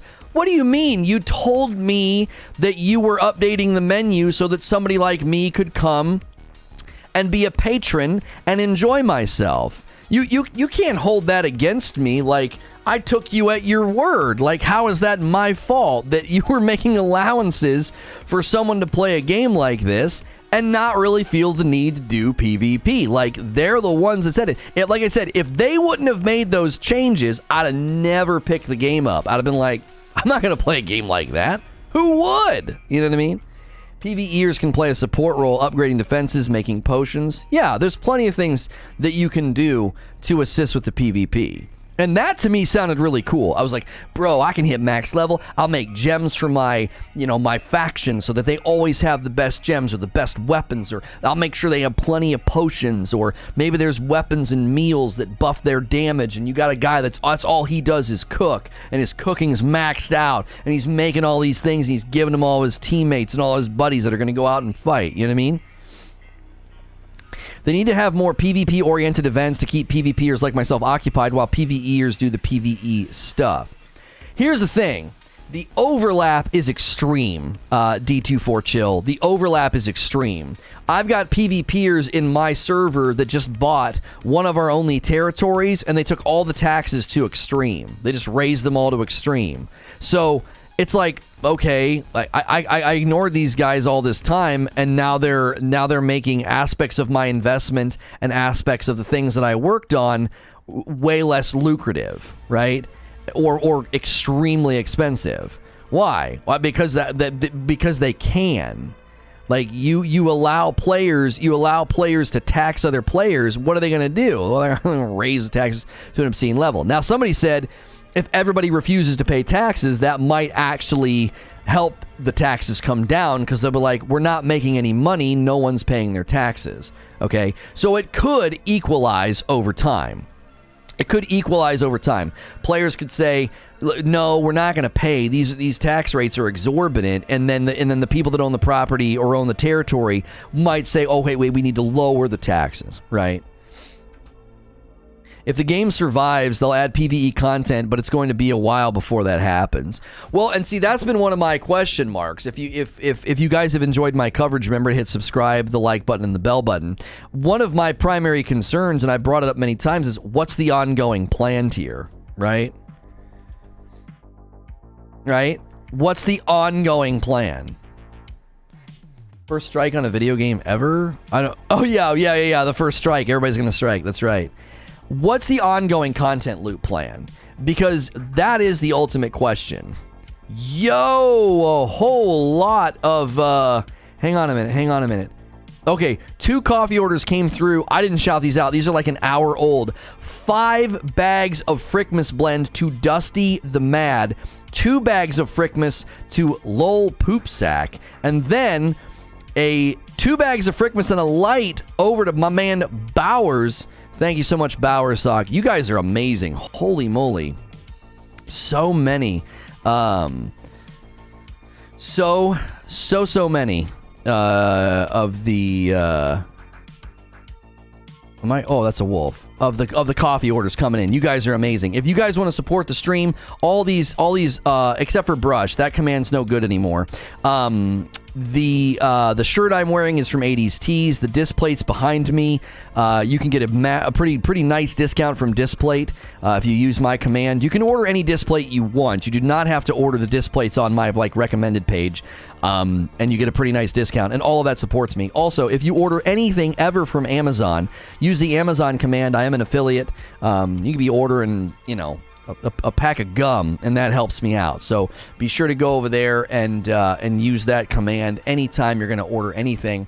I was going to make sure that it was working because we went with a generic link because we were originally linking everybody to New World. 5 item ships, 4 total ordered items, 61 clicks. So what date is that? Yeah. It's working. We got like 22 clicks the other day. Thank you guys for doing that. Why poop sack though? Homie, I don't know. If there was even a perfect 50-50 split between PvE and PvP possible so that neither impacted the other, that'll just be 2 different games.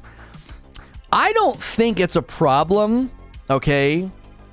I ordered 2 yesterday. Did it work? It's telling me that there was 22 clicks yesterday, and I got credit for something, Sorcerer, so I don't know.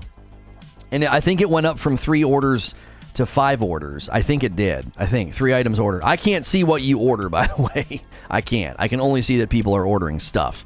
It's also delayed sometimes, so it might take a second, but we definitely did move the needle yesterday with the Amazon affiliate link. Do we have any good tanks in chat for depths?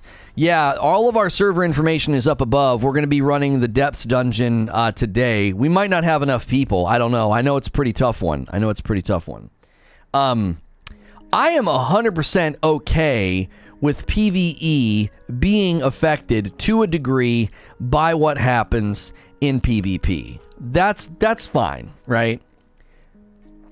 I am merely pointing out that there is a massive amount of risk when you allow that. Okay? And the risk is you have to know that PvP players tend to cannibalize the games that they play. It's very, very common. It's very, very common, okay? I am not by any stretch right now slamming PvP players. But if you've ever played a PvP game, you know what I'm saying is true, okay? You know what I'm saying is true. They have a tendency to cannibalize the games that they play. This is why ranked playlists, incentivized ranked playlists, competitive arenas, competitive motivation, competitive rewards are so important. Because if not, the really good, hardcore, talented players will drive everybody else out of the game. Okay, this is one of the reasons that Fortnite never went full true competitive, because they knew the largest portion of their audience wasn't that. And so they did everything they could. They did everything they could to keep that from becoming how their game was viewed, how their game was viewed and how their game was played. They didn't want that to be a thing.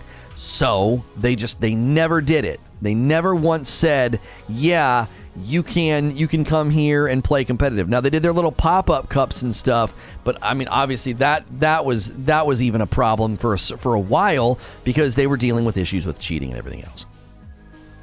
So if you don't give, man, I'm getting a lot of hitching in the game. If you don't give PvP players, right, an adequate environment to flourish and thrive and feel rewarded for their time, they will cannibalize your game. They will. They'll do degenerate things. They'll go down into playlists. They'll go into certain aspects of the game, and they'll just beat the ever-loving snot. They'll just beat the ever-loving snot out of anybody who's playing or doing anything. They'll just beat the game up. Okay. Now, I'm not saying this is a slam. This is just normal human behavior. Okay. Put a group of people. Hey, somebody ordered some coffee. Too dark, too light, and a Frickmas blend for Schmiegel. Holy moly. That's a big order. Thank you so much. That's a lot of frickin' coffee. Thank you very, very much. If you put a group of people in a room, you put teenagers in a room and don't give them a task, don't give them something to do you want to know what they're going to do? They're going to get bored. And then they're going to start breaking stuff, right? Or they're going to start to pick on each other. They're going to come up with their own game, right? You know this is true. This is just normal human behavior. Normal human behavior. Human behavior 101 is we tend to devolve into, being somewhat destructive or even unkind if we're sort of not given direction, okay? You take a group of people online especially and you don't give them direction, their behavior will tend to devolve into, I would say, degenerate behavior that's not healthy for the game that they're playing, or whatever. Like it becomes cannibalistic, okay? Again, I'm not slamming anybody. I'm not saying something to be mean-spirited. This has just been my experience in all the years of covering video games and sort of studying what people do and how they tend to do it. This is usually, the path of the behavior of the players. Is they tend to do that. They tend to sort of devolve into destructive behavior, And a lot of it, I think, just stems from, it's boredom. It's boredom. The people get bored and they're like, well, I don't have really anything to do, so I'm going to try to break the game, try to exploit, try to whatever. And then you end up with folks feeling like the game is frustrating or not enjoyable. Then some people leave. And the problem with the way they've set up PvP in this game is that when you have folks doing that and you have folks sort of saying, well, we're just gonna do this, and this, and it's gonna run people off. That tends to be a snake eating its tail, right? That's like a snake eating its tail. It's like, well, now if anybody wants to play the game and do that, you don't have people to bully. You run out of people to pick on. You run out of people to tax. It ends up becoming a short road, to a certain extent. It's like, well, now if anybody wants to come in and play this game and do all those things, well, everybody's been run off. How do you make herb roasted potatoes? What do you need? I need cinnamon. You need potatoes. I need potatoes, butter, and cinnamon if I want to make that. That's like a good meal to make while we do this morning grind. I appreciate the really strong turnout today. If you're new to my coverage, I'm not a New World channel. I'm a variety gaming channel. We cover lots of different variety gaming news. We've been diving pretty deep into New World. I am a safe for work broadcaster. A lot of people treat me like radio. They put me on in the background, and we really enjoy all the support. We enjoy seeing so many new folks in chat. We greatly appreciate that, seeing the new folks in chat. And we hope you're enjoying your stay. We love when people say, hey, I'm new, and they hit the subscribe button and introduce themselves. We appreciate meeting you. And we love the conversations and the debates. I welcome debate. We welcome discussion as long as you're respectful. We usually have a really, really good and lively time here, and that is something that we really enjoy. Monday through Friday, I'm here doing the talk show in the mornings, and then we do the gameplay in the afternoons. I love the morning talk show format. It's fun to listen to while working. Thank you. I appreciate that. I have my own guild in ESO. I have room for others, though. Yeah, if you guys are looking for people to play with, we have a Discord server. Obviously, we have the information running across the top. If you're looking for a server and a company. Now, we may not be staying on Eden. I don't know. I'm not going to move. I don't want to like get everybody scared and worked up right now. I'm not like, yep, we're moving. But we certainly are going to have to consider when the map looks like this. This might not be the server for us. We do tend to be a little bit more of a PvE oriented community. So we accept, right? We accept that's going to mean sometimes, yeah, we're going to lose territories. Like, we accept that. Losing a territory isn't as big of a deal, but when the taxes go extreme, it's kind of like, oh, okay, what? What servers are purple dominated? Yeah, I don't know. Might be some. Cage says, I'm a PvPer, and I came for the original design. Now the game design is a chaotic mess. They spent their time redesigning the game instead of finishing the PvP mechanics.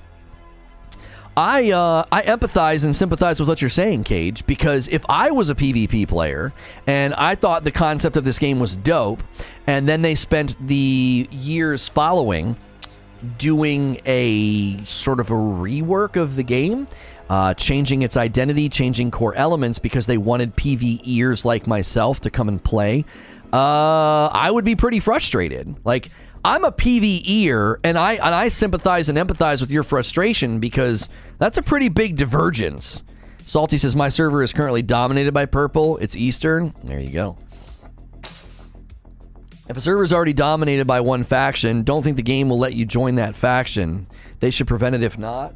Yeah, no, they've said that, Telorn. They've said that. So we can't go to Salty's server and join that faction. Can't do it. It wouldn't let us. That's another unpleasant surprise that's going to happen. Like, imagine going to a server and your buddy is in a purple team and you're a purple company. And you're like, dude, I want to join my buddy. It's going to be so great. And it's like, no, you can't. Why? Well, they're already dominating the server. Oh.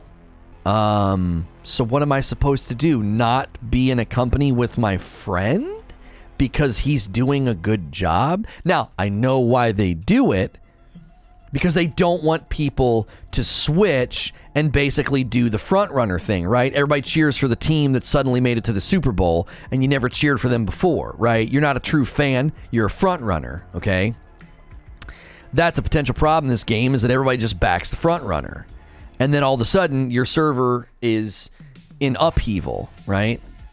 Then you throw to help your friends. Right, like, if your friend joins a server and wants to play with you, and you and your company and you and your faction have been doing a good job, the intrinsic balance and protections in the game are going to prevent you from playing with your friend. You won't be able to. You'll have to join a competing faction. Or you'll have to say, okay, wait, I guess I'll wait until you guys lose dominance of the server, and then I'll try to join. Do you see? It's like, I'm not going to sit here and say I have the solution, right? But these are all challenges that the game is going to face right now and beyond. There's no better way to do it? No, surely not. I'm not saying that you should be able to switch to the winning faction. That would be utter chaos. I am certainly not saying that. That wouldn't work either. It wouldn't. Your friend's company would have to lose on purpose. There's a guy on my server with your exact name. Oh, there's a guy on your server with the name Lono? Yeah, that's the other thing, is if I go to another server, I might have to give up my name. You know, I snagged Lono on this server. Be a spy and sabotage? There's only so much you can do as one person. Like, you're not going to be able to sabotage an entire territory. Like, you know what I mean? Like, that's not going to work. Like, I made potions and I laced them with poison. Like, do you know what I'm saying? You're not going to pull a Eugene from Walking Dead. You know, everybody lines up for the war and You've sabotaged your entire faction with bad weapons. Like that's not a thing, you know? No, server names are not universal. No. Names are global? Oh, are they? So how does somebody have my name on another server? Oh, you're talking about Telorn. Oh, names are global. Whew. Okay, good. I was about to be ticked. Like, I'm going to lose the name Lono. That was a good snag, you know? I got up early that day, got in, skipped the character creation because I knew it ultimately wouldn't matter and I'd be wearing a helmet anyway, you know? All these people spend 18 to 25 minutes. Unfortunately, it comes with the genre. Either make quests more important, longer, different from each other, or make fighting more interesting. Oh gosh, I'm suddenly in a corrupted zone. No. This area that I've been fighting in, it gets or like farming the materials, it gets a corrupted thing like every once in a while. We got a guy up top. Oh, it's one of the tentacles. This will be an easy win. And I should start to get a bonus against him because he's below 30%. Because I got that jewel in my there we go. It's easy Azoth, but if there's nobody around, I do not like doing these portals by myself. I don't like doing it. It's not fun. No sir. I got good dips on my life staff now though, so it's probably worth killing all these 25 guys. Oh, except the little guys don't count. Oh, that's right. You have to come and cleanse it, don't you? Yeah.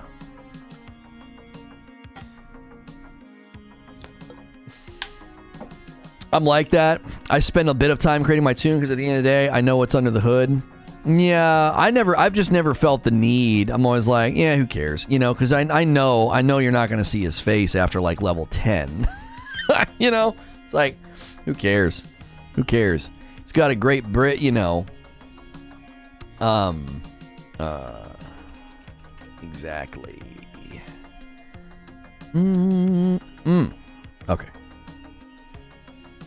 Am I PTSD from the one being shot by the tentacle from a distance a while back? Oh, dude, I wasn't streaming. I was just playing off stream one night, and that was so frustrating because, man, they're like aimbots. They're like aimbots, dude. They do not miss. Holy moly, he was messing with me. It was like, dude, leave me alone, tentacle. It's like I wasn't even in his area. They need a max on how many people can join a faction. Because from what I've seen, Syndicate has like 15 to 20% of the player base of this server. How are you looking at that? I thought they said they weren't going to do anything about that. They weren't going to try and prevent, you know, one server from getting too many people. I'm sorry, one faction from getting too many people. They weren't going to do that. But they were going to tell people, no, you can't join that faction because they're winning. That was going to be the only thing that prevented people from, you know, landsliding or, as I said, front running. If you have technical PTSD, do not do depths. Yeah, we might. I don't know if we're going to be able to do depths today. I'm 45. Sinit's 56. Manny's 52. I think we need 2 more people to run depths. We're going to try and kind of slowly build the group as I round down the talk show here. And then try and jump in and get it done. Oops. Oh, golly, I fell far. Only new players can select the leading faction. If you select one and pay to switch, you can pick the leading faction. Wait, so if I switch servers, I can switch to a server where purple's leading and join purple? Demetrius can? Okay, so Demetrius can play. That's 4th. That's a 4th. We definitely want to show off that today. I got a nice thumbnail for it, for that dungeon. Looks like Vinny's going to play too. Okay, I think we have a group then. I think we have a group because Demetrius will make 5. Okay, good. Listen, it kind of goes. It doesn't go without saying because I'm going to say it. It needs to be said. You guys that have joined the company and helped be around and play and grind, that is a massive asset to what I do every day. If we were sitting here and had nobody to play with, that would be rough. That would be rough. And so we appreciate everybody being so willing to jump in. And we appreciate largely the turnout today has been either folks that have had the video suggested to them. So if this video was suggested to you and you clicked and you've been hanging out, maybe you subbed, we appreciate that very, very much. Thank you for joining us this morning. Hopefully you enjoy my other coverage as well. Because once we start doing other gaming coverage, we're thinking through ways to always kind of keep a foot in New World, but we don't want to become a New World channel. We definitely like to do diverse coverage. There's a lot of things right now that I would love to commentate on. The Call of Duty anti-cheat that apparently has already been reverse engineered. All the different elements that have been going on there with that, and the commentary from the community members about that, kernel level anti-cheat apparently already has been messed. They've already been able to reverse it, and so that's not a good sign at all.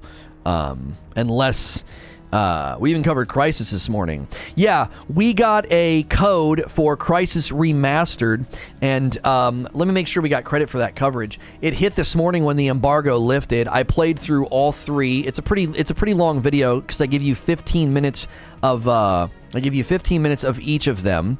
Playing on the Xbox Series X. Yeah, we got credit for that coverage. And I put my first impressions up. We have multiple channels because we do lots of different types of content, and we appreciate everybody who's been supporting all of the various channels that we have. We have a channel for short uploads. This is generally our live channel, and then we have the Presents channel, which is still continuing to get gameplay videos to showcase games to you. And that channel is about to start getting more personal content. We're hoping to roll that out very, very soon. I've got a lot to write and a lot to film. Going to take some time, but we're confident it'll be good content and then potentially a good direction for that channel because it is still so large, and it's not really getting... it's getting content, but it's not getting what I would consider to be the best of me. I demand a showing of the worm. I'm not doing that right now, but if you like shorts, like the little short videos, almost like TikTok videos, we have a shorts channel, and our most watched video is No Man's Sky, where this crazy worm comes out. What, like 12,000 views on that stupid little short? In the recent server transfer post, they stated you can keep your faction, alliance, and rep. So we could literally landslide and just descend on King Salty's server and just bring all of our purple homies and just enjoy the spoils of all that work over there. How is that not going to be a problem? Think about what's going to happen to the server I'm on right now if word spreads.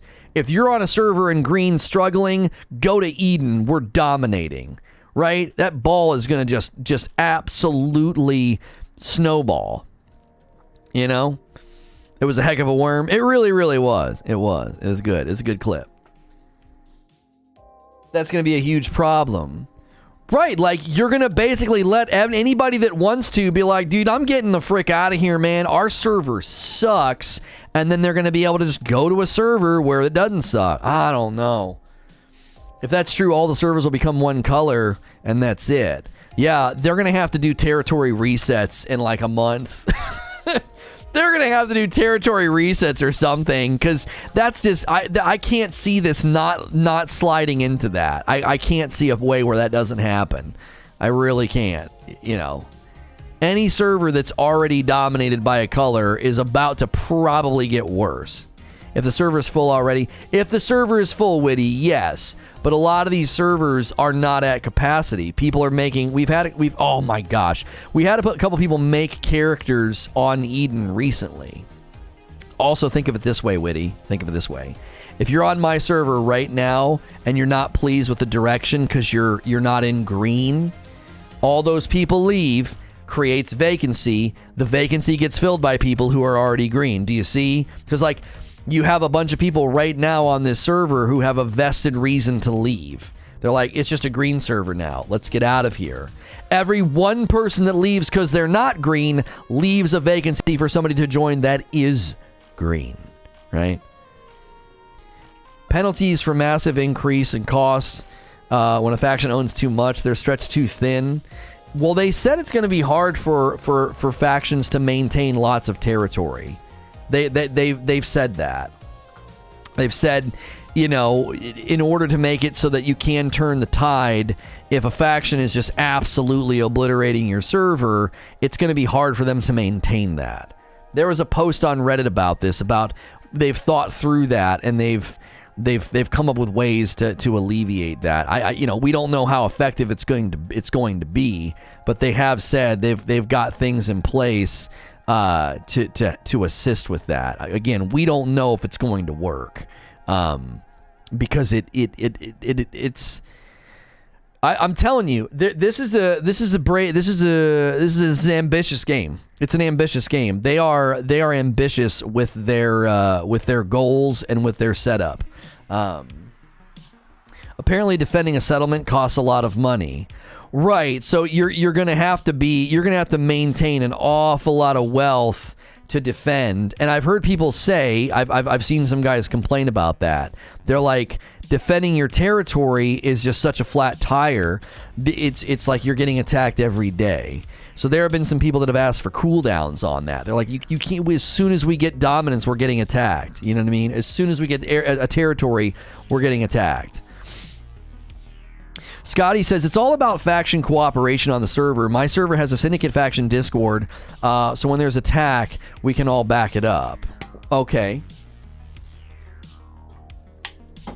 When someone declares war on you, you get to set the war time, so you could set it to overlap with another war, so they have to split their good players. Yeah, that's a good strategy. That's a good strategy. It is. You know what I mean? Attacking isn't happening as much before the recent patch. Didn't they do something in the recent patch, Jaren, to help with that? What did they do? I read through the patch notes, and I thought it addressed something about that. Like, wasn't there a glitch that was allowing people to get certain amounts of territory XP? They were able to declare war too fast. It was a bug, wasn't it? Sven ordered a bag of Frickmas blend. Thank you, Sven. It was like a bug where they were getting like a disproportionate amount of faction credit or something, and they were able to declare war significantly faster than they were supposed to, I believe. I'm 140 hours, halfway to 49, not really trying to hard level, trying a bit of everything. That's a good way to play the game. It is. It is a good way to play the game. If you just play and just do stuff and you don't care about how long it takes to level, then, man, more power to you. I think that's one of the good things about the game's leveling. I think the leveling of your character it's kind of sucky. It's kind of the cliche thing that happens in every MMO, every RPG, every game that's XP driven. They just start to choke XP in the late game to slow things down, and so then people look for exploits, and they look to like leave the normal path, right? Not a glitch that was intended. No, there was a patch note that said that there was a bug that was causing it to give way too much. I swear to you, we read that in the patch notes. They realized it was causing wars to occur too often. I swear they designated that as a bug in the notes. They said it was doing too much. It was like it was unintended or something. Or maybe they just agreed it was doing too much and I read it as a bug. I might have interpreted it as a bug because of their language, because they stated it and it sounded like a bug. It was like, oh gosh, people were getting too much. They called it an exploit or something. On level's insane. I do a level 40 activity as a 31 and 4 other people for over an hour, and none of us leveled up one level. None of us got any level 40 gear. Final Fantasy is insanely easier to level because you have mounts to go to the activities around the map faster, so you can go into a dungeon or expedition through the menu and you can complete the whole base story in a week max. This game is just mindless. I don't think it's mindless. I actually think the loops are enjoyable. I don't want to co-sign that. I really like. I've been sitting here mining the entire time I've been talking to you guys, and I love it. I do. I really like the little content loops that it's created. I think they're really enjoyable. And I can't explain why. It's just satisfying, especially when you have the game sound on. Like, I don't even have the game sound on. Like, when you can hear like the little tink tink of your pickaxe, you know. Oh, I love it. With the echo and the, you know, you just see him swinging it, and you get better at it as time. Oh, you get better at it as time goes on. You know, you get more stuff from it. You do it faster. You can find it easier. You know. Running around and gathering and hunting is enjoyable for some reason that I also can't explain. Yeah, it's just nice. It's just, I don't know. There's something about the world sounds and the look of the world, and I don't know. You can sit and not pay attention. It's mindless. Well, but when he's saying mindless, I think sometimes you can say mindless in a negative way, and other times you can say it in a positive way. I would say it in a positive way. It's relaxing. It's therapeutic. It's not, I don't have to do a lot. You know, I don't have to do a lot in order I don't have to think about what I'm doing. You know what I mean? Rereading the patch notes, it was twofold. Influence multiplier was bugged. They also removed the decrease in influence for the defender. Okay, yeah. So it was. They did say that, Animus. So you were right and I was right kind of at the same time. As your skills get higher and higher, you get more character XP per level on your own town board. Quest reward much more. That is true, but as you level your skills, the things that it asks you to do on the town board can also take a lot more time. Yo, what's good, Galacticat? Good stream today? Thank you. I appreciate that. Appreciate that very, very much. We have really been enjoying the coffee. Yeah, we've been enjoying the coffee, but we've also been enjoying the turnout. The turnout every day. So we appreciate you guys that have been here every day and supporting what we do. It's been really fun. Like to see a steady, healthy, and increasing turnout for New World coverage is encouraging. I think the game can get into a very good place long term. I just think right now they have to think through a lot of these issues. Right? They have to think through a lot of these issues, because if not, the game will devolve. It'll devolve into, you know, very predictable ruts, and that's not what you want in a game that is this big and this popular. You know, it's a popular game. It's doing well, and we like to see that. You know, personally, I don't think it was bugged. That's just a different expectation of frequency than the community. I mean, if you're personally thinking it wasn't bugged, I mean, if they say it was bugged, I mean, I would tend to think a developer isn't going to say something's bugged if it's not. Like, they're not going to say something was bugged, you know, like, as an excuse. They would just say, our expectations were this, and it didn't really line up. Like, typically a developer isn't going to, you know, wear the shame of a bug needlessly. You know, like, yeah, we jacked that up. You know, they're not going to say that as a ruse, I wouldn't think. So I wonder why they didn't add a little clicky mini endgame for mining and logging like they have for fishing. There's a mini game for fishing? I didn't even know that was a thing. Lack of mantle sometimes is so tilting. Like you cannot grab the ledge. You're like, come on, like, grab it. If we could get to 300 likes, that would be phenomenal. Over 400 people are here. Smash that like button if you're enjoying the show. Hit the subscribe button, and then feel free to talk in chat, introduce yourself. Maybe at least an optional minigame that could provide faster mining and gold yield. Yeah, my logging is at like 104. Let's see here. My mining's at 85. Tracking and skinning is at 85. You know, so we've been cruising with this little grind that Salty showed me. Debs has a little pond in front of it. Perfect place to fish all day while LFG. There you go. I'm just glad you don't have to lockpick and master lockpicking to do a lot of things. I remember lockpicking in Skyrim. Yeah, it could. I got pretty good at it. I remember there was lockpicking in Gas Station Simulator, and I remember like immediately I was nervous. I was nervous. I was like, oh no, this is gonna go poorly.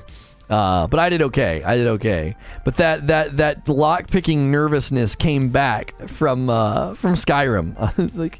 It was kind of a cool feeling at the same time as giving me a little bit of like video game anxiety. You know, like I'm gonna mess this up and break this lockpick, and then I won't be able to get in and get the loot. I need the loot. It could be literal garbage, and it just doesn't matter. It doesn't matter. You know, it could be you could know the likelihood of the area giving you something good is like so insanely low, and you just don't care. You'd be like, I need what's in there. Lockpicking, a Beth joke. Something keeps happening too just now as I'm playing. Like every time I've been trying to mine something, it's been making me climb up on the rock. I do feel like suddenly I'm getting way less of those. I'm getting less of the buff, it seems, from the potatoes. I just refreshed it. Hey, when I accidentally click mouse button, why is that the button to release? Oh, right. $5 tip from Resin. As a healer, I need a way to customize the UI. Let me move party frames. I'm aiming my heals. I can't be looking at the top left of the screen. Oh, right. Yeah. I hear you on that, Resin. Yeah, the customization of the screen layout would be helpful with that. You could make it a little bit easier on yourself to not feel that like your eyes are flickering, you know, like all over the place. Although a little eye flick over, like I can see like, oh, Manny's low. You know what I mean? Somebody scolded me in the comments. Did you see it, Manny? They were like, Lono, heal Manny. You're giving me anxiety. I was like, I was trying to heal Manny so many times. It was hard. It was really difficult. The targeting gets wonky. One thing I wish they would implement is a travel feature, like in between Ironforge and Stormwind, but it's a horse-drawn carriage, for example. Oh, I'm overburdened. Man. Let's split the. We can split the rawhide. That's what I'm gonna do. I want the silver vein. I played on ultra-wide monitor and I get whiplash. Yeah. Size of monitor is going to play a part too, Witty. You're right. You can turn off targeting healing. I think it's under accessibility. Why would you turn it off? Give me a breakdown of why I would do that. Because we're going to be running a dungeon and I'm going in as a healer and I want to be as good as I can, obviously. Dump the silver, keep the hide. Oh, is the hide worth more? Dump the silver. Why? What's the I know I'm not getting too much for the silver. No, don't turn it off, says Witty. Okay.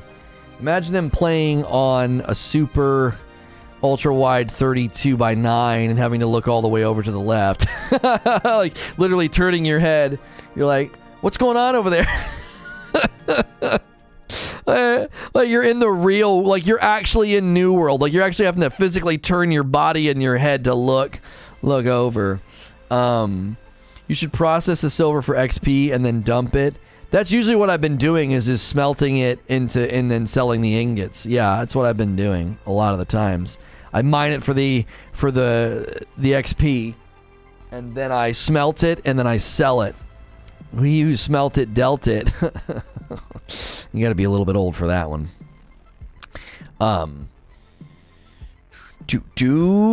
87 on mining. 87 on mining. We got our team ready here to go. What we'll do here is I definitely don't want to. I don't want to cut the talk show too short though. I'm enjoying the conversation and the everybody being here. We're having a good day. I really appreciate you guys. Especially, I think the most encouraging thing is seeing new names and new folks. Like that's just something I love to see.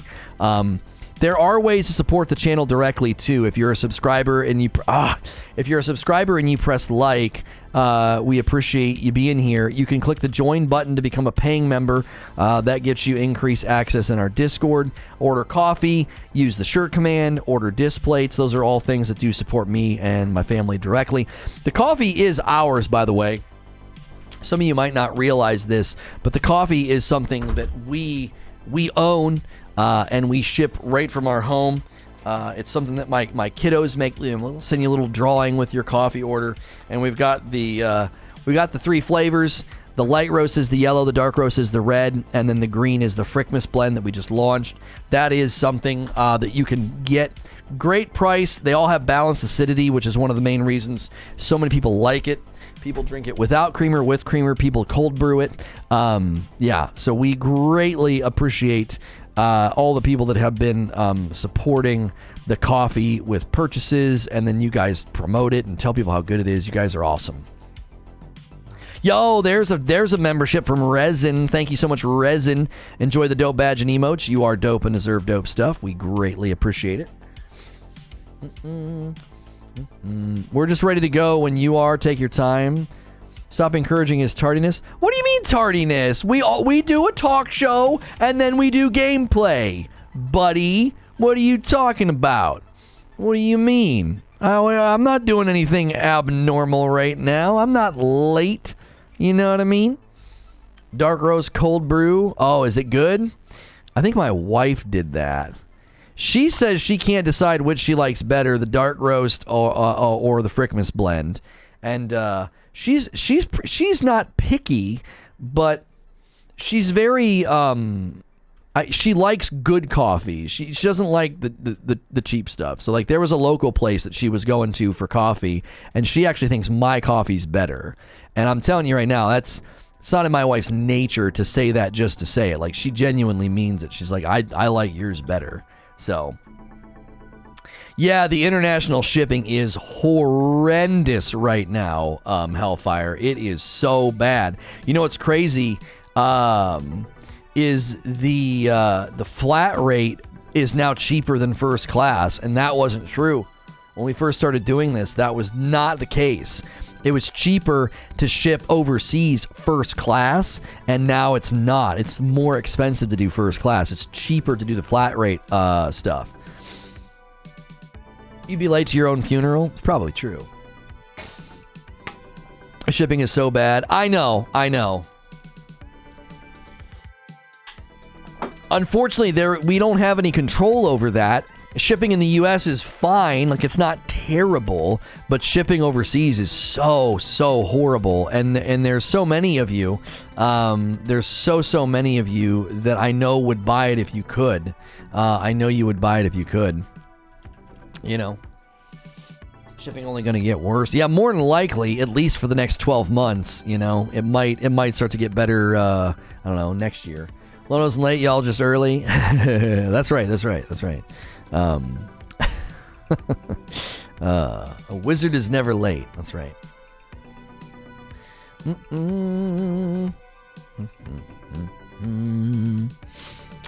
What's good, Dan? It's good to see you. Just take over the territory and lower the shipping rates.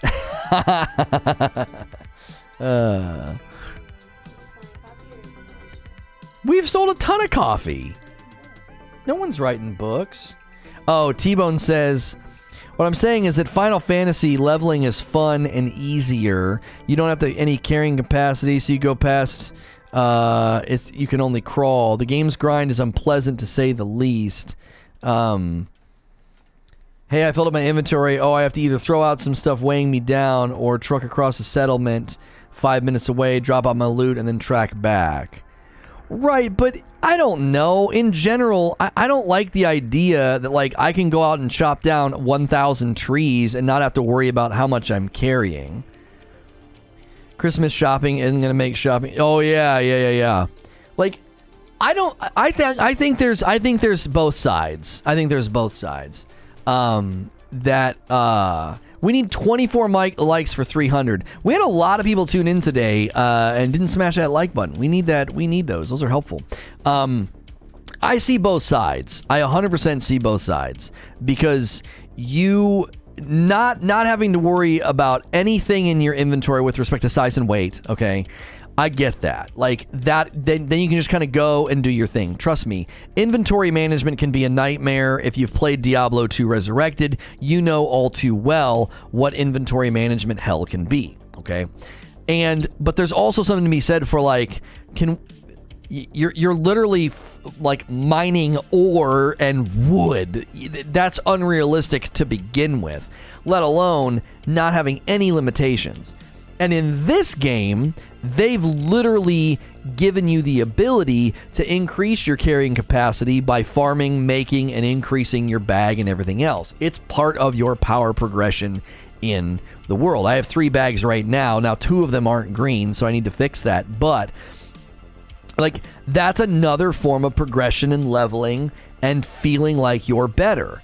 I made a bag. I made a better bag. I unlocked another bag slot. I have multiple bags now. Like, that gives you a sense of standing in the world, you know, just like I'm high enough level now. I'm not. But like, when you're high enough level to suddenly start mining star metal, that has a good feel to it.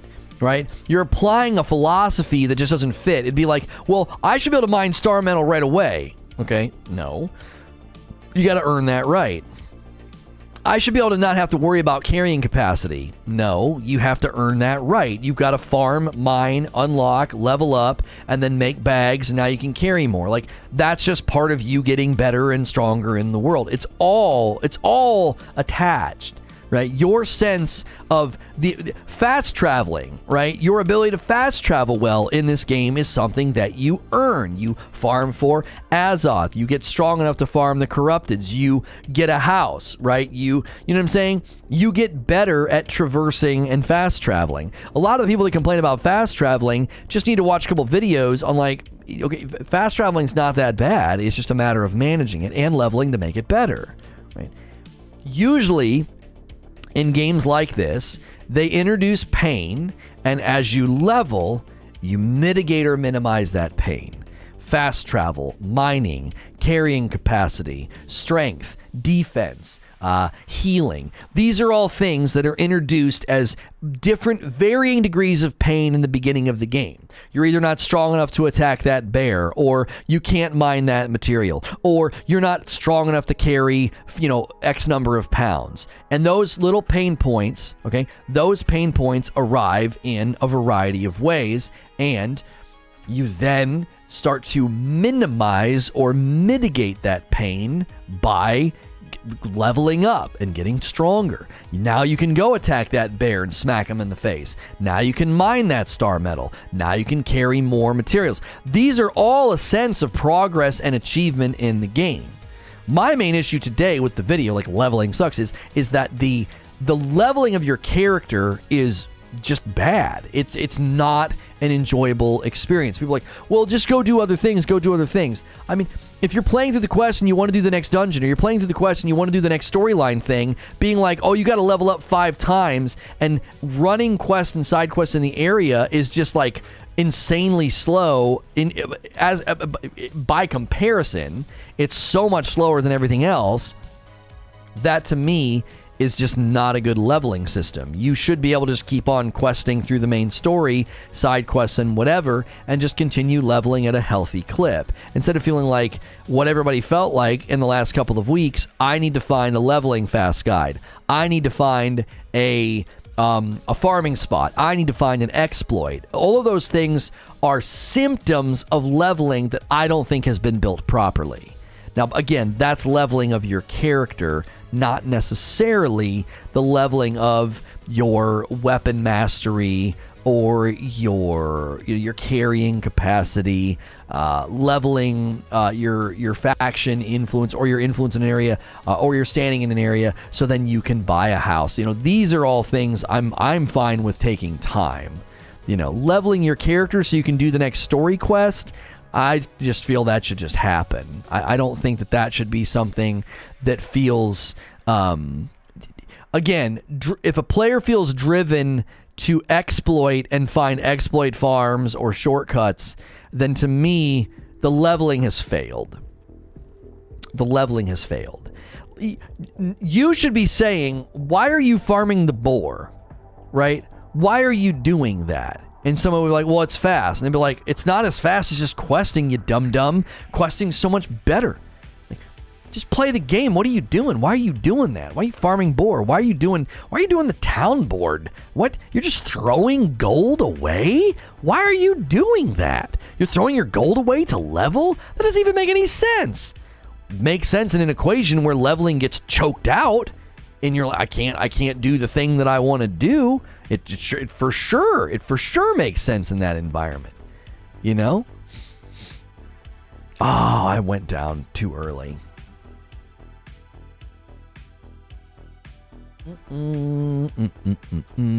What's our mining? I really wanted to get to 100. We're at 88 on the mining. 88. Moving along. Moving along. I do like the tracking. I think that's one of my favorite things that they give you. Again, that's a perfect example of the pain that I was talking about, like finding a rabbit or finding an elk or finding or whatever, and then as you level up and you're tracking and you're hunting, finding those guys becomes easier, right? Because you're able to track them, and you know, that ends up being really, really nice, I think. You know, it's suddenly, again, it's like a pain point and a point of frustration, and then it gets easier. It gets easier as you just, you know, focus on it, leveling up. 75 to 100 sucks. Oh, on your skills, yeah. It's not terrible. I mean, I'm certainly not in an area that is ideal. Like, I'm definitely not in an area where it's going to go fast. I'm getting silver and iron and wolf skins, and you know, I'm trying to combine them into one, because the wolves and the pumas in this area, they're not terrible. They get the job done. They've been moving it a little bit, you know, and that's something people said early on. They're like, well, just make sure you're literally doing everything. Make sure you're cutting down trees and gathering as you're moving around. Because I wasn't doing that with my harvesting, and suddenly I'm in a mission that, like, you need level 30 harvesting, and I'm like, the frick, my harvesting's 15, so I'm running around grabbing bushes, and I'm like, well, that doesn't work. And then I'm looking for hemp, and I'm looking for hyssop and everything else, and I'm like, I don't understand, what are you supposed to do? So I went and looked at a guide. This guy's like, oh, go to this area. So, like, I liked his guide. I made it a little bit different and modified it and made it a little bit better, and was like, yeah, this area, and here's what I found to be fastest about this area, with the all the various things that you could collect. Do they sell for a lot? No, they really don't. They really don't. I got Fey Iron? What the frick is that? I don't think I've even seen that before. Fey Iron? I don't think I've ever seen that. I just keep dumping my steel to continue on. You're cool with your 2080? Yeah, I've got all my rigs are 2080s, and they've obviously not given me any trouble. I limit to 60 on all my games now, though. Rare material used to craft good weapons. Jiminy Christmas, how long have I been doing that? It's the first time I've ever seen it. Metroid Dread has a bug where it can stop progression near the end game. Update being released soon. Look online for a workaround. I have not gotten any further than when I left off with you guys. I obviously want to finish it, but we're thinking through what that even looks like with all of the coverage and just how much work I need to do in New World. We've really got to try to get my character to 60. We really do. And it's just such a freaking challenge because it just nothing is fast in New World, and that's okay. I would never argue that leveling should be fast or it should be easy. My contention is usually that just it should be organic and natural. Did you get an OLED switch? I didn't see a reason to get one. It would be nice to have two, because sometimes the kiddos both want to play a Nintendo game on Saturday, but it's a good life lesson for them to have to compromise and meet in the middle and figure out a game they can both play. Super Monkey Ball Mania is taking center stage with us on the Xbox, which is really fun. The golfing in that is actually really enjoyable. It is a surprisingly very good golf game. The Super Monkey Ball Golf. I don't remember the Super Monkey Ball Golf being good. I don't remember it being good. I think we always, for whatever reason, we gravitated towards the bowling, and we gravitated toward the gliding. The gliding and landing. I don't know why we did. I don't know why we didn't like the golf, but the golf is actually very good. My kiddos didn't like the bowling that much. The bowling's pretty complicated, but the bowling is actually also very good. I like the system that they came up with, like the and then you click, and then you got to use spin to correct. depending on where the angle ended up. It's actually very, very enjoyable. Have we still not gotten 300 likes? What is going on, folks? Come on. We just need 6 more. Town board quests, do they cost gold? No, but the reason it might cost somebody gold to do the town board quest is because they're using the trading to get it done. So it's like get iron ingots, and instead of making iron ingots, they just buy them. Right? They just buy them. Find them and destroy them. Did you play Monkey Ball on stream and I missed it? It'd be nice to see the game. I did a premiere on the other channel on Presents, and I played like 15 minutes of the campaign where you're just like moving the board and rolling the ball.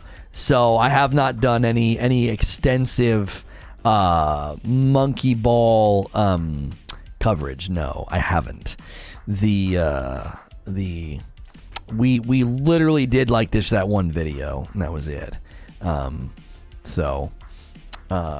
Silver ingots.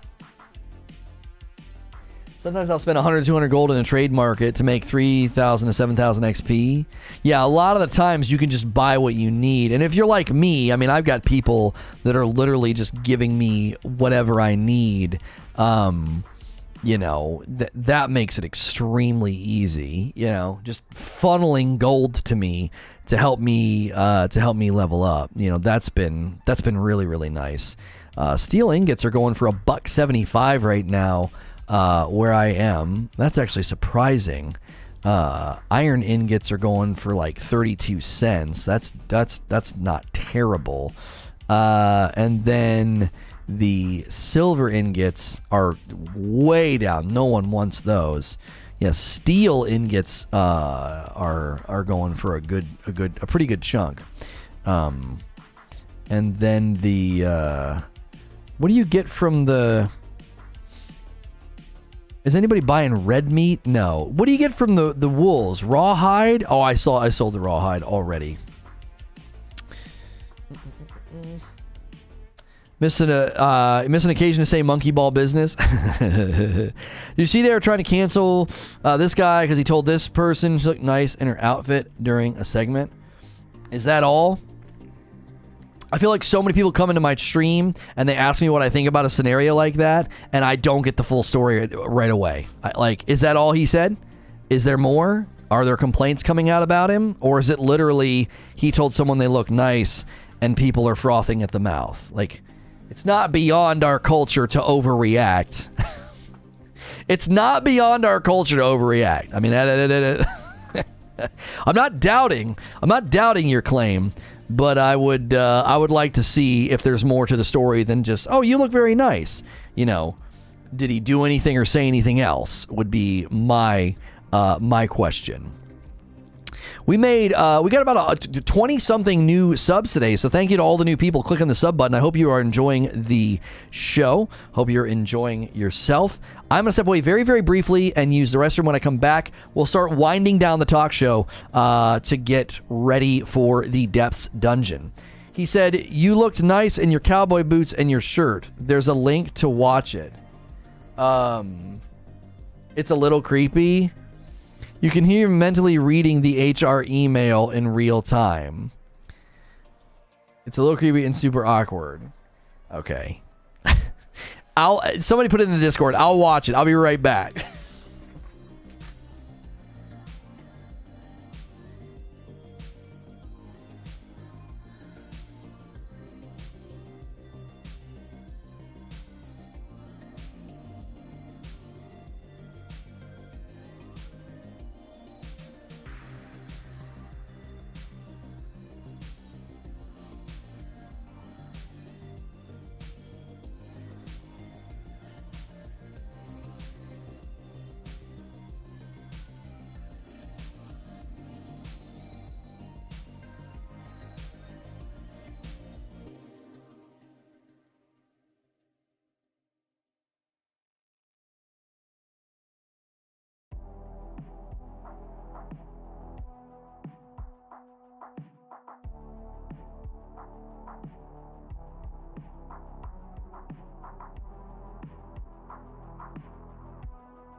Yeah, okay, so I watched the Terry Bradshaw clip. There's no way people are freaking out about that. There's no way. I don't think they're trying to cancel him.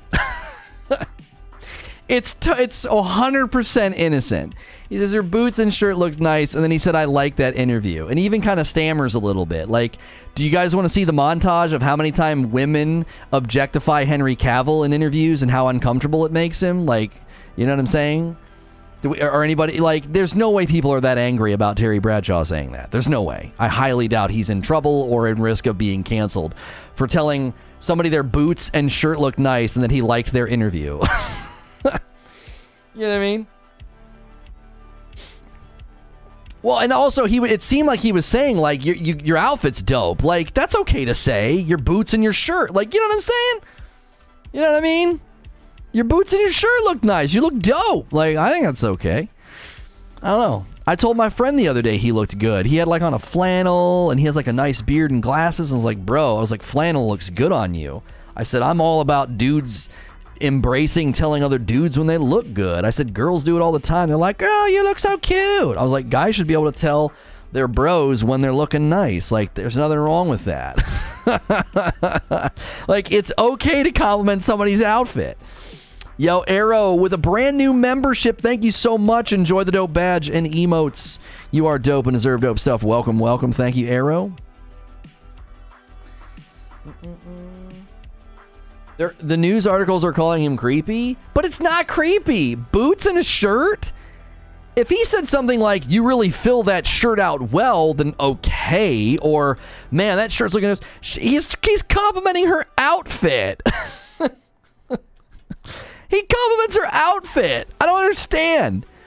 That always killed me too. When, like, the women would get mad on the red carpet for getting asked about their outfit. I'm like, you're the one that had like $1 million professional designer make you a custom dress for this event, and no one's supposed to ask about it.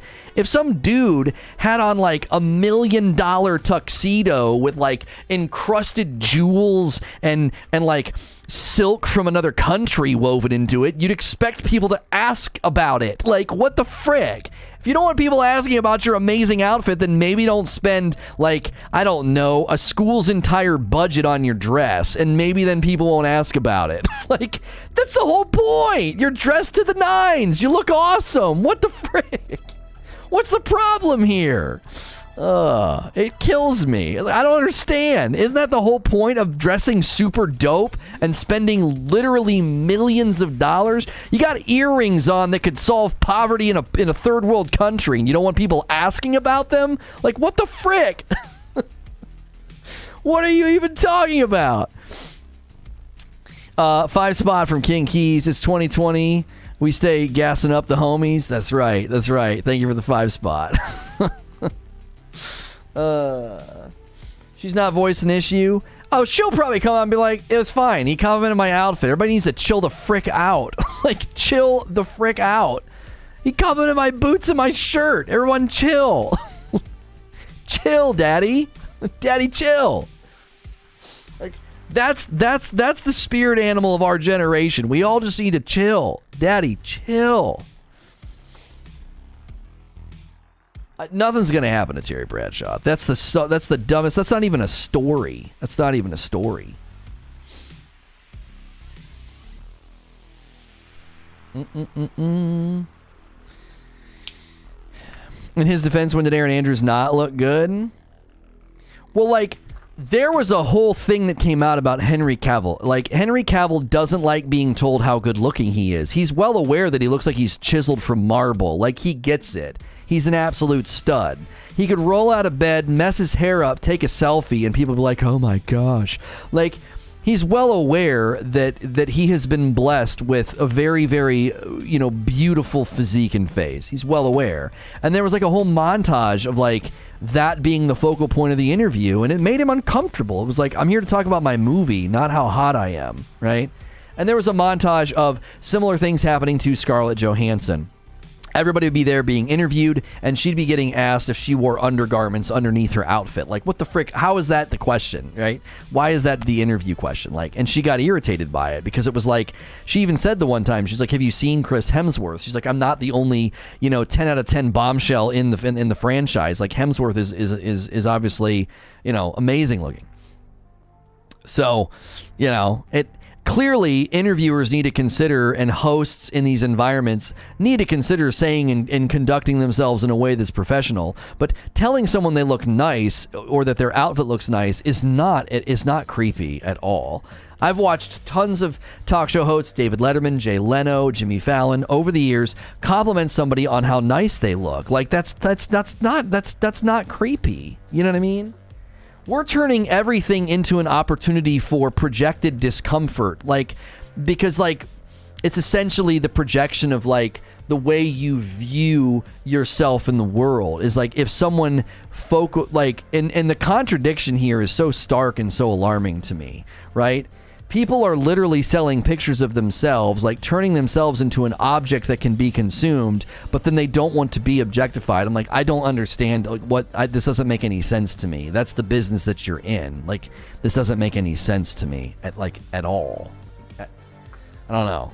It's just weird to me. It's like a contradiction. You know what I mean? $100 says people few complain and then people are angry about the canceling amplified it. Well, sure. People are like, oh, they're trying to cancel Terry Bradshaw. And they're like, no, they're not. A couple dummies sent tweets. They're not trying to cancel Terry Bradshaw. Nobody's going after him. Your outfit looks nice. Thank you. The girl that gets rejected for feeling up on Gaston is the best. I liked that. He was like, don't do that. He's like, I think you can even hear him. Doesn't he say there's something about there's kids around? What are you doing? Can you imagine somebody going up and doing that to Cinderella? You know what I mean? Wow, Moana's pretty busty, and just cop a feel. They'd be like, get out of here. They'd arrest that person. She goes up to Gaston and just cops a feel and thinks it's chill. It's like, that's not chill. What are you doing? You're literally you're Disney. There's family and children around. It's so out of line.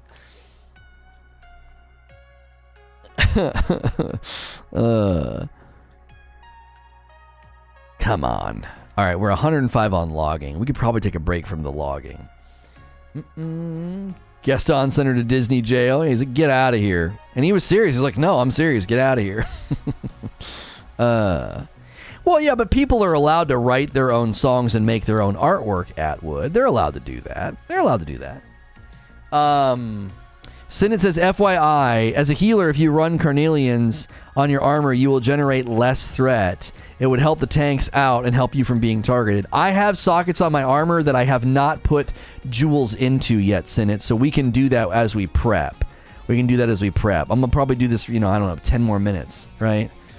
There's a legit jail for unruly patrons. Oh, there is? Here's the final question. If you could split your time into this game into 3 categories: walking to a destination without any fighting in between, fighting in an activity, quest, or dungeons, spending time in a settlement, which one takes up the most of your time? For a couple of my friends and myself, the majority of our time is spent running to a destination without doing anything in between. I don't know. I would need to get out a stopwatch because I think that's a misrepresentation. When I have to walk 800 meters and then I'm in an area farming for chests, fighting enemies, picking things up off those enemies, that actually takes quite a bit of time. I don't think you understand how much of a time sink it is when you get to a town and have to kill a bunch of enemies and pick up the bags that they drop. That actually takes a while. That is not fast. That is not fast by any stretch. That is an investment. I get annoyed sometimes because I can't find the last chest. Do you know what I'm saying? I don't think walking is disproportionate compared to the activities themselves. I don't think so. Leveling up logging has got to be the most brutal skill to level. It takes a minute. It does. It does. It ain't fast. That is for sure. Is there gold in here? I love gold. No, there's silver.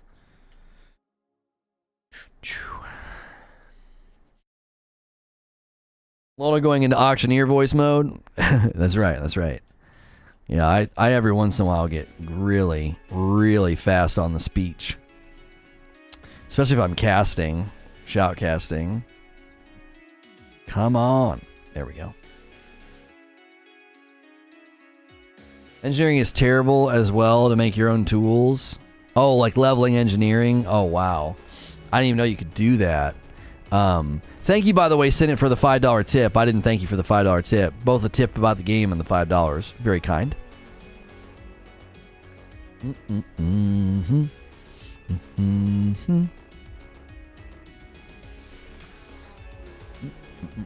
You say a line from Goldmember? That's right. You just leveled up your speech speed? Yep. I remember when I worked for Dial America, if you called people in the South, you couldn't speak fast. They thought you were being rude. And if you called people in the North, you couldn't speak slow. They thought you were wasting their time. They're like, come on. What do you got? What are you calling about? Come on. I'm busy. You call people in the South and you talk fast, and they think that you're being rude and trying to like get one over on them. Like different regions respond differently to speech speed.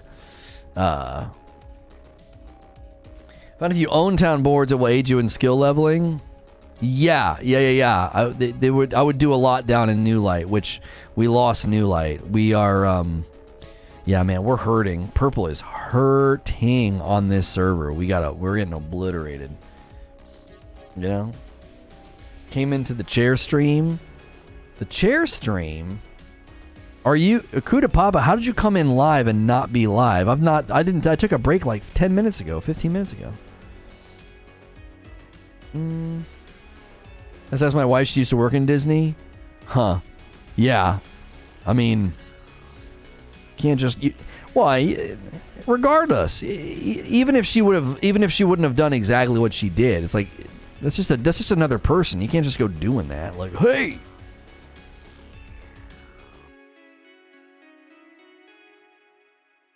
Isn't where the story I remember comes from. I hate this having. I don't remember that. Who said that? I definitely remember people quitting and not wanting to be there. It was a rough. Dial America was a rough job. I respectfully disagree. Well, I mean, I said I'd have to get out a stopwatch, and I theorized that I think that you're incorrect. Go run a dungeon. Go to an area where there's tons of elites. Go to an area where there's tons of elites and then a mini-boss that you're supposed to fight at the end. Right? I highly doubt you're running longer than you're fighting and grinding. Hey, somebody else ordered some coffee. They went for the green light special. One of every color. A yellow, green, and a red. A light roast, a dark roast, and a Frickmas blend. Dragon Stalker. Thank you so much. We greatly appreciate that. Oh, it was a manager that said that. I don't remember that. A manager said that they hated the job. That wouldn't surprise me. It was tough. It was a tough place to work. It really, really was. We need to schedule the next stream. Stream holding. Open original. Save. And then we want leveling why it sucks without the live. Save. Okay. Go live. Okie dokie.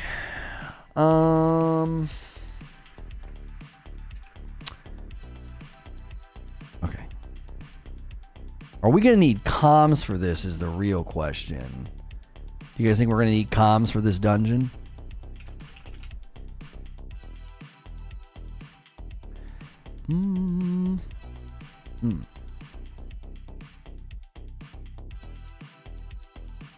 Grab tags.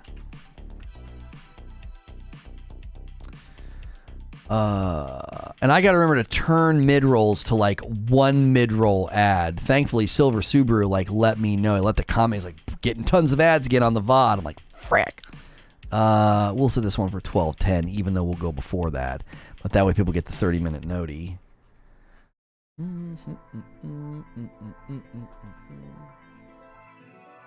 I've not had comms for any dungeon. I beat 4 of them. Okay. Comms will help, but not mandatory. All right. I prefer to not be on comms if we can. I mean, obviously that, you know, if we feel it's turned into a struggle bus and comms will fix it, then I'm not going to say no.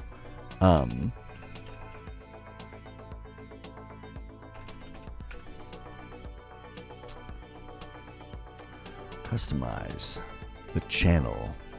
Access main program. Access main facility. Please! Hate this hack of crap. All right. Okay. Just read group chat. We'll explain the mechanics. Yeah, I can leave group chat up. That's for sure. I don't have a problem doing that. Whoo, doo, doo, doo.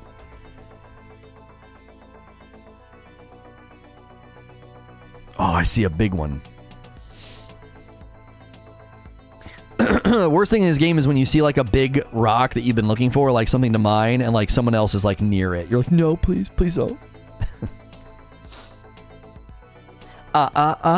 You didn't say the magic word. Look at this workstation. What a complete slob.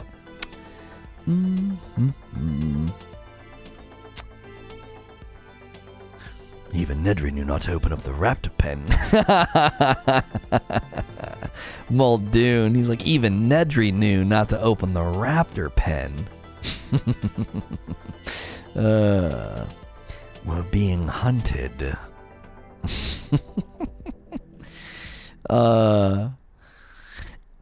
Clever girl. It killed me that he fell for it. It absolutely killed me. It's like, this guy's supposed to be your expert, and he fell for it.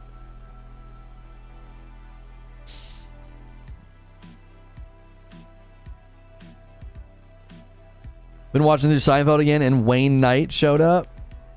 I don't remember that.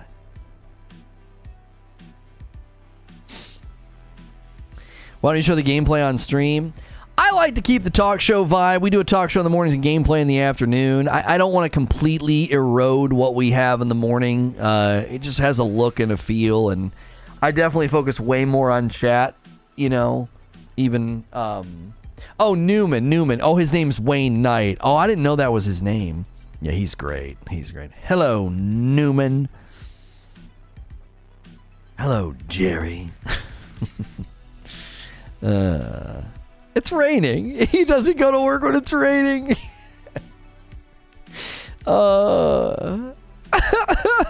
Kramer wants to be a mailman. I don't play New World, but the whole game is such an interesting phenomenon, from the economy to the balancing. It really does feel like the community is navigating through how they want this. Yeah, Coyote. Yeah. I think that's something about it that's kind of ambitious, is that they are giving players quite a bit of control over the game. You know, they are. Seinfeld's undefeated. Best show ever, at least top 10, more like top 1. I have a hard time saying top 1 like best show ever. I mean, it'd be hard not to give, you know, one of the best or most longest standing shows ever. It'd be hard not to give something like that to MASH or Cheers. Traditionally, historically, you know, there's a lot to base it off of. It's hard. It really, really is, you know. Even Newhart would probably be in the running. It's tough. The Magic Spit episode. Yeah. I cried out, I'm hit! I'm hit! Oh, man. I love the Seinfeld, but the wire above it. Yeah, it's really hard to say best show of all time. I mean, you got shows out there like Breaking Bad. You know, Anthony Hopkins called Breaking Bad a Shakespearean epic, or whatever he called it. Like, it's tough to say. I'm heading back to town, boys. We can start to get organized here. It's tough to say the greatest show of all time. You know, you got shows like Breaking Bad. You got shows like MASH and Cheers.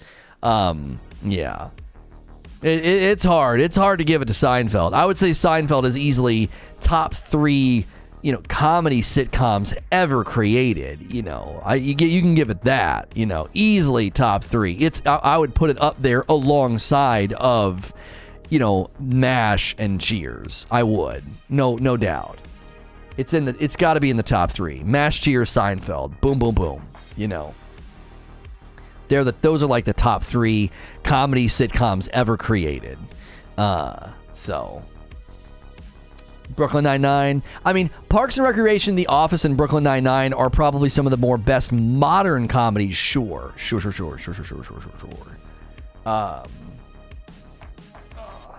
Did you actually go back and watch Cheers? I've reached. What do you mean? I wanted to, but I haven't. No, I've never gone back and watched it. I've seen episodes and clips and been like, I actually think from the clips that I've seen, I would bet that we would go back and say this is a pretty timeless show. I think it's aged very, very well. Ted Danson's very funny. I think they had a good cast. I do. I think they were in a good spot.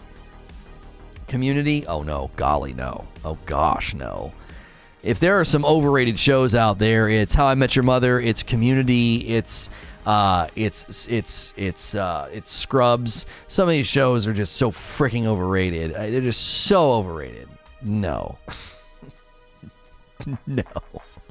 No. They're fine. I'm glad that you like them, but they are no. They are not as good as everybody says they are. They are laugh track, somewhat cringy comedies. Like, you can tell they think they're being funny. I can't do it. When a show can tell that it's being funny, I tune the frick out. I'm like, nope. You know, and a lot of those shows, there's just like this smug grin on everybody's face. And I'm like, you think you're so funny, and you're not. Except for Scrubs, that's a good one. Yeah, I just could never get into Scrubs. I don't know. People talked about it like it was just, I don't know. I've always felt like people talked about it like it was better than it was, you know? I always felt like people talked about it like it was better than it was. I never watched it and thought it was some quintessential comedy, you know? I never felt that way about it, ever. It always felt way, way overstated. The value felt super overstated by the people that liked it. Okay. I don't even care if people are ripping me off in this game for certain items. I just want them out of my inventory, you know? I just want them out of my inventory. All right, so here's what I'm going to do. I'm going to go get myself super, super light, and then I'm going to get... What was the one that you told me to get? It was like Carmadine or whatever. You pronounced that 70s show wrong. What about that 70s show? That 70s show was really, really good, and then was just kind of not. Started out really strong. Definitely started out really, really strong, and then kind of fell off the rails. I don't know. Carnelian. Okay. So we need to find Carnelian for our armor to gear up for this dungeon. Because I've got 3 armor pieces I could put Carnelian in. Do I just need 1 Carnelian, or do you think I should put Carnelian in all 3 to minimize my threat? So that like nothing looks at me, right? You know what I mean? Early 70s show is heartbreaking. It's so good. Do all 3? Okay. No, we don't want cut. We want refined. No, we don't want refined. Where the frick did I find that yesterday? Precious ingot? Oh, excuse me. Oh yeah, here we go. Cut Carnelian. Why would I not do pristine to maximize the effect? Right? Here's cut pristine Carnelian. Right? This guy's got 4 available. Yeah, there's a rumor about this 90s show. Yeah. You're going to replace that gear in 3 to 5 levels and bye-bye Carnelians? Right, but I mean, I have the money. I have the resources. I have the support from the community. I can easily buy this stuff, no problem. Like, and look how many there are available. You know what I mean? This guy's not even charging that much. Now, we could see if we could get a deal. We could see if we could get a deal, and we want cut pristine carnelian and see if we can get a deal on price here. Yeah, 238's the lowest. The tier 3s will be cheap. I mean, this isn't bad.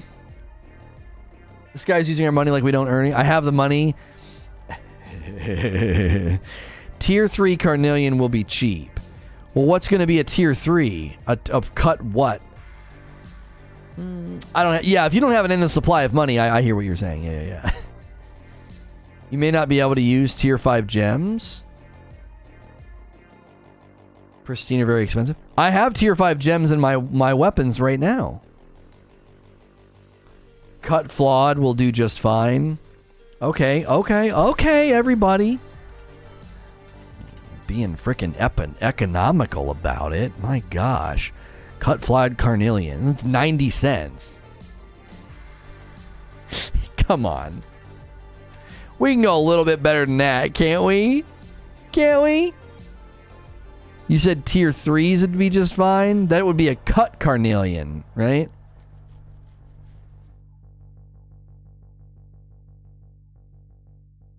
We're a little picky on how you spend our money. Lono went from I don't want to use your money, guys, straight to how do I buy the gold-plated toilet paper?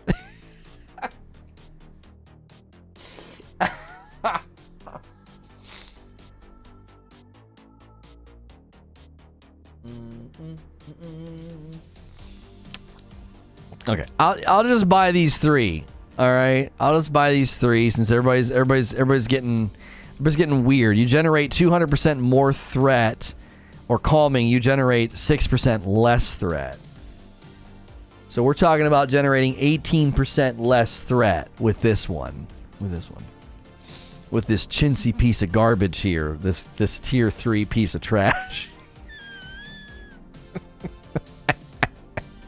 We can do cut. What's cut brilliant? Okay, well, let's do cut. What's cut brilliant do? You know, you generate 8% less threat. I mean, 24%. Let's do at least this one. Let's do this. You know what I mean? It's $30. You know, it's $33. We'll buy 3 of these so everybody can friggin' settle down. Just everyone settle the frick down. All right.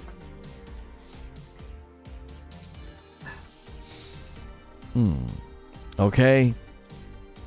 Now, I even went through and kind of picked over my armor last night. I couldn't really find anything better than what I'm wearing here with respect to glove and pants. All right. And this is all strength and dexterity up here, but it's got good armor rating, you know, keep me healthy. Extreme taxing rates for housing, no problem for Pompous Sir Lono, funded by the company. Listen, I'll clear out the treasury right now if you guys keep running your dadgum mouths. I will clear out that treasury right the frick now.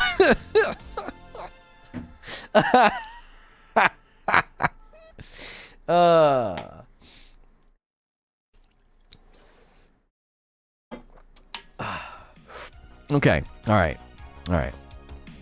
Let's gem it up. It's my money and I need it now. Yeah. Be careful, Lono. The mask is slipping. You generate 8% less threat. All right. Let's do it. All right. Attach a gem. Yes. Attach a gem. Yes. Clear it. It's not my gold. Okay, I'm ready to go.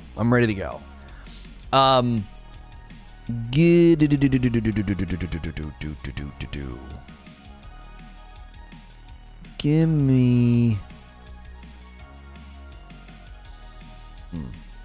Lono Bezos. That's right. Let me get the link for you guys. We also have redirect. And redirect's been working better with the autoplay. Let me give you guys a link. this is where we're going in case redirect doesn't work. If you're lurking and listening, we're transitioning to gameplay. When we transition to gameplay, we do a separate stream for that. We like to keep the streams sort of shorter, less than 3 hours if we can. That definitely helps with rewatchability later.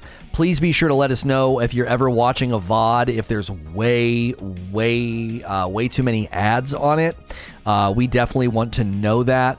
We're trying to minimize that. That's not something that we're doing that is on purpose.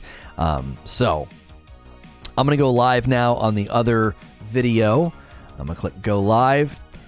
Thanks for clicking on the video. We're going to be doing Depths Dungeon gameplay on this stream. If you enjoy these gameplay sessions in the afternoon, we appreciate you tuning in. Be sure